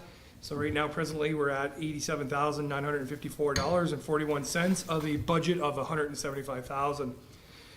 Below is a breakdown, as council requested, of the unit, the age of it, and what expenses occurred during this snapshot in time. I would like to have you look at unit number 62.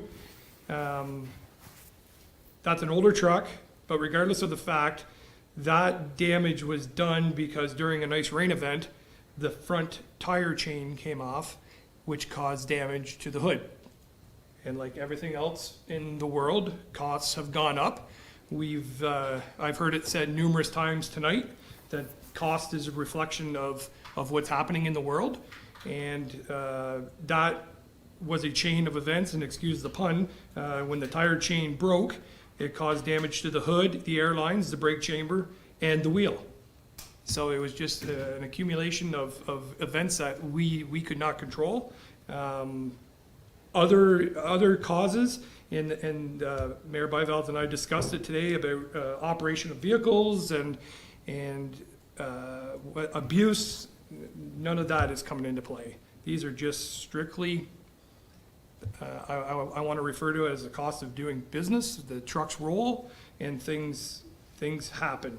The salt controller, that's how we control all the product that goes onto the road. I mean, we can't control that. It's electronic and if malfunction inside the controller itself.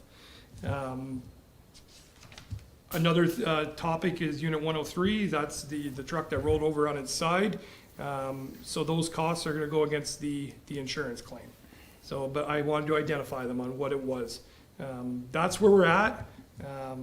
I try to keep everybody up to date as the best I can. I'm not hiding anything from anybody.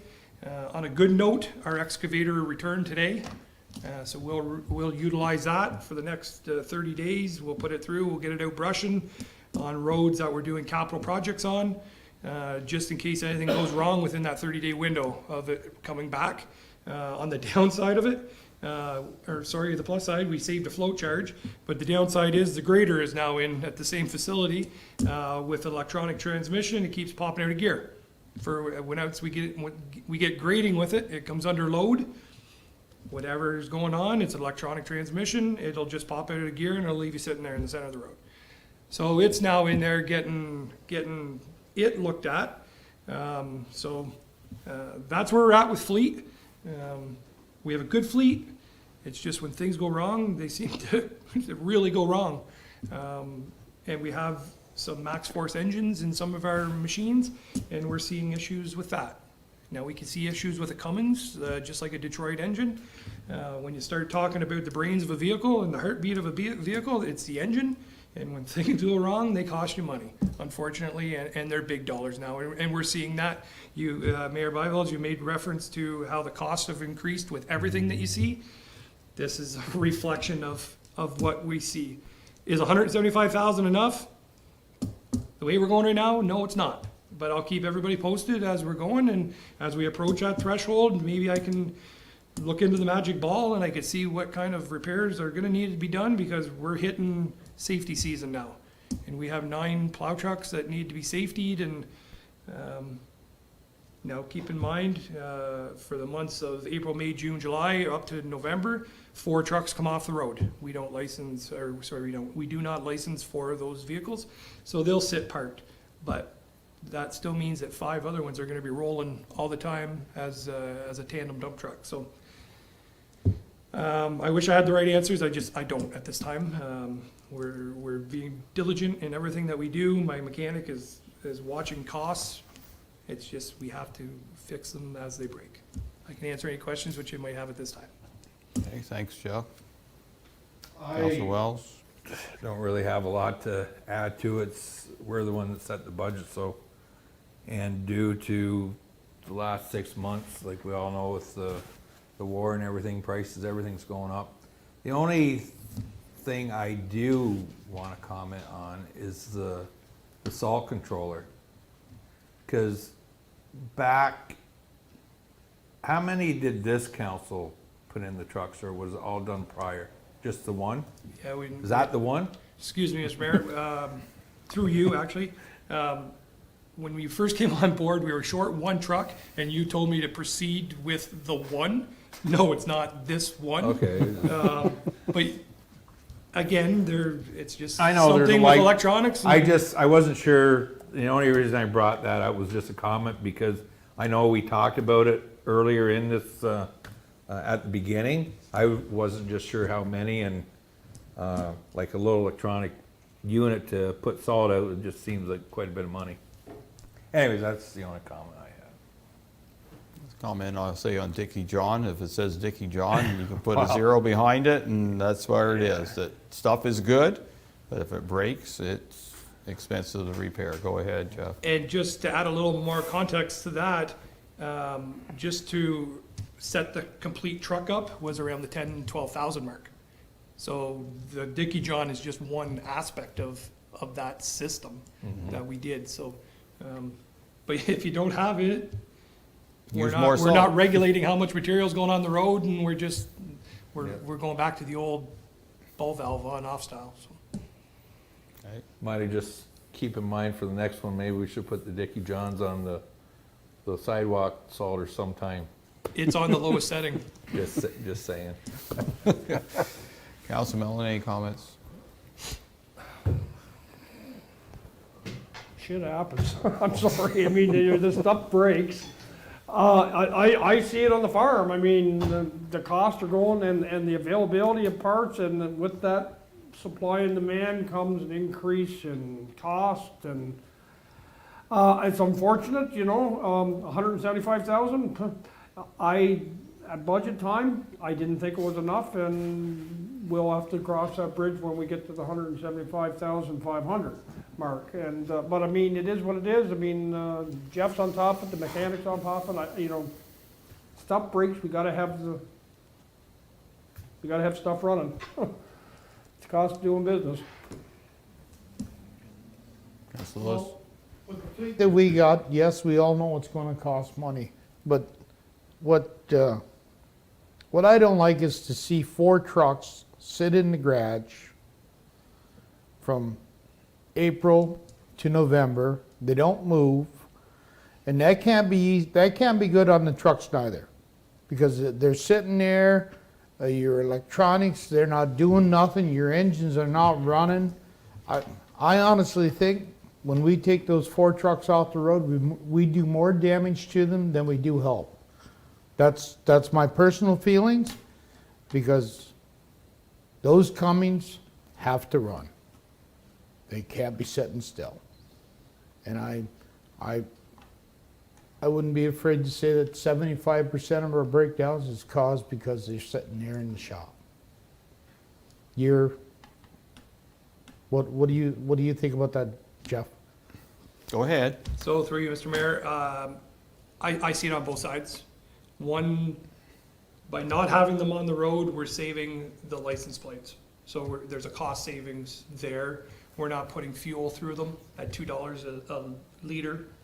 On the other side of the coin, exactly right.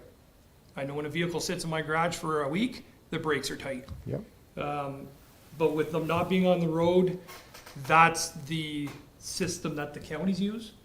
Because I'm not gonna say all of them, but a large majority of them come off the road in April, and they don't go back on until November.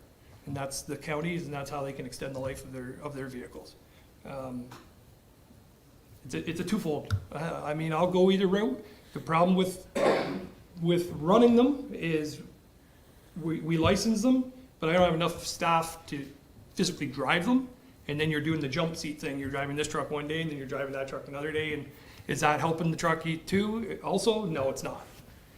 So I don't know what the right answer is. I wish I knew.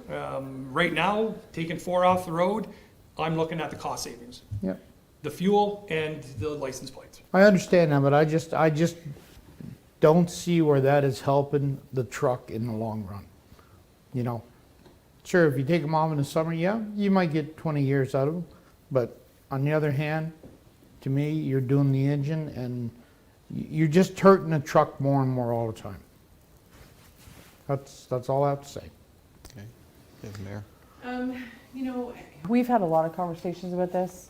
I believe that you listen to those conversations, and not to quote Councillor Mellon, but this is the cost of doing business. Not your other quote. So, you know, and my thing, these are big, expensive things to run, and stuff happens and they have to be fixed. We can't just decide to, you know, drive a bicycle to work instead of a car. So I'm comfortable with you reporting to us. It is good to have those reports. I think it's, and I thank the mayor for pulling it to have this discussion. And I think we just try and just keep trucking along, but as long as it's not, you know, not a surprise, but you know what I mean. Like, as long as we continue, it is what it's unfortunate, but I think if any small town municipality could have solved this and be able to run these vehicles without any expense, I think probably people would have done it by now. So. The counties do sit all their trucks pretty well. They actually will hire dump trucks. They won't even use their trucks. Saves registration costs, which are enough, plus just wear and tear running around. However, I kind of, you know, things sitting around are not great either. I pestered my son today that he hasn't started that combine since December, and that bothers me. Even if a bearings turn once in a while. And we had it with the fire trucks too. Remember, the fire chief, the stuff was sitting around and all of a sudden the brakes would seize. And so I'll leave it up to you and the mechanic that, you know, even if you had started up and run around the yard and make sure everything kind of wiggles a bit once in a while, that's probably not the end of the world. You're not giving it a good run though. Well, then you can just go up Rowena a couple times and no one will know. And you don't need stickers anymore. Okay. That's what we were told by the premier anyway. Still need commercial ones though. Yes, we do. So anyway, do your best. I know I didn't pull it out of maliciousness, but it's just a big number, and big numbers you have to think. And if it is what it is, that's not the end of the world. But had a good discussion at budget. Apparently 175 is not going to cut it by the time you get the bill back from the excavator and now the grader, and who knows what's going to happen all year. So when we get to the 175, I think you're going to have to come back to council, and between you and finance come up with how we're going to finance the rest, or because we can't deficit finance and make you find it next year because it ain't going to work. We can't go out 23, 24? No, I don't Pay think it back? so. Well, you can try, but I think the next council is going to look at us like, no, it doesn't work there. So, okay, if there's nothing else, Councilor Mellon? Oh, yes, the Cenotaph Thanks, Jeff. Sorry. project that we're undertaking in Iroquois.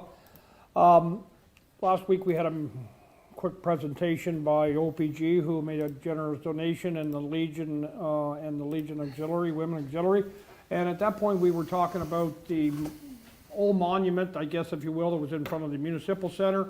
The plaque has been removed, and the leaf that was on top of it has been removed, and I think with maybe staff's help, Jim Locke went up and they got the flagpoles out there, and Sherry has generously donated the flagpoles to us.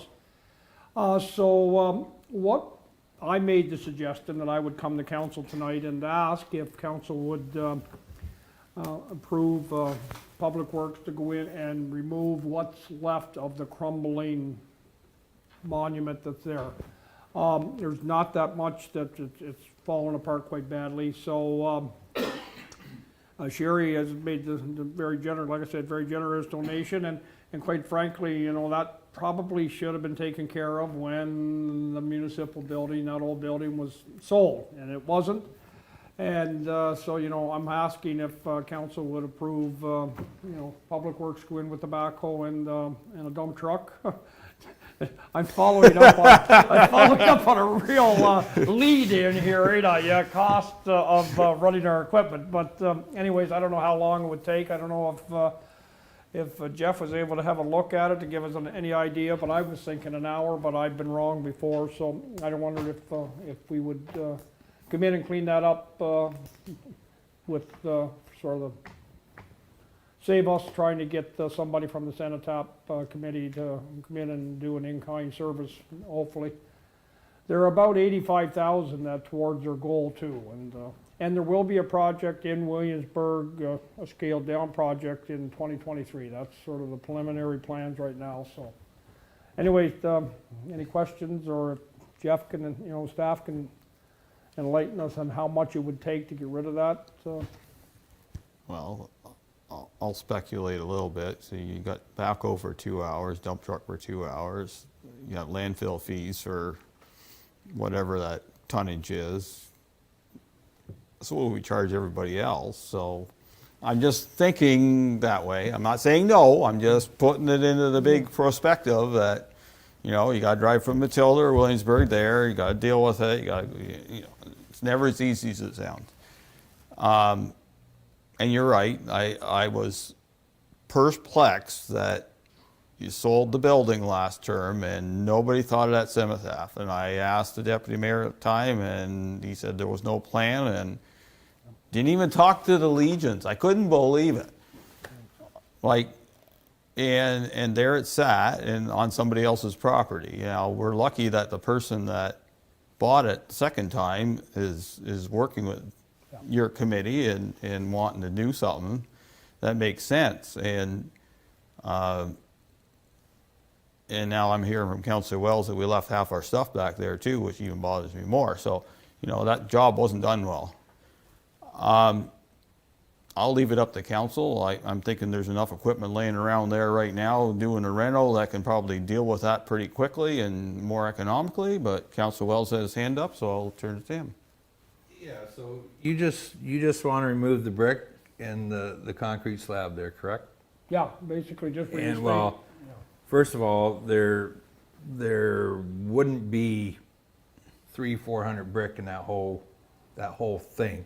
So we're not talking the dump truck. You go back with the backhoe and just knock and put it in the dump trailer, and it's all brick. So as far as landfill, we take concrete anyways at the landfill site, so there'd be no cost initiated there. So and trust me, that thing will crumble pretty quick because I've seen it in the way I'm a mason, so you can knock it down pretty quick. So I would have no issue using municipal backhoe, and if you want to use a dump truck, but you probably get away with the dump trailer just to throw that on and get rid of it. Because she did donate like the flag poles and the plaque and the star that was there, or the maple leaf or whatever, and so I think it's at least that we can do for Sherry. Councillor Lewis? I'm not going to scold you, Arch. I'm not. I did that for you. Well, thank you, Mayor. I don't have an issue with it. As the mayor said, that should have been done from last council, but now it's on our plate. So, I have no issue with it. But I also agree with Councillor Wells. I don't think you need a dump truck. I think you can just load all that brick right in the dump trailer. Deputy Mayor? I don't know if I'm going to scold or not. I thank goodness for Sherry to be such a great community partner, to kind of be willing and not be agitated that there's a mess left behind that should have been cleaned up by the previous council. So I think we're meeting her halfway. I think that's fair. If she's donating the, giving back the flagpoles that we probably should have removed, and willing to work with us and not embarrass us like potentially we should have been, I think it's okay to Okay. have. So do you need a resolution? I think direction from council is that staff go remove that in whatever best method they can figure out to do it with. May I add that maybe they coordinate that with Sherry, and when. Well, you're not going in the driveway today, considering there's a No. big tree laying on it now, so. There's a tree there. The big tree came down, yes. And just, I'm gonna make one more comment.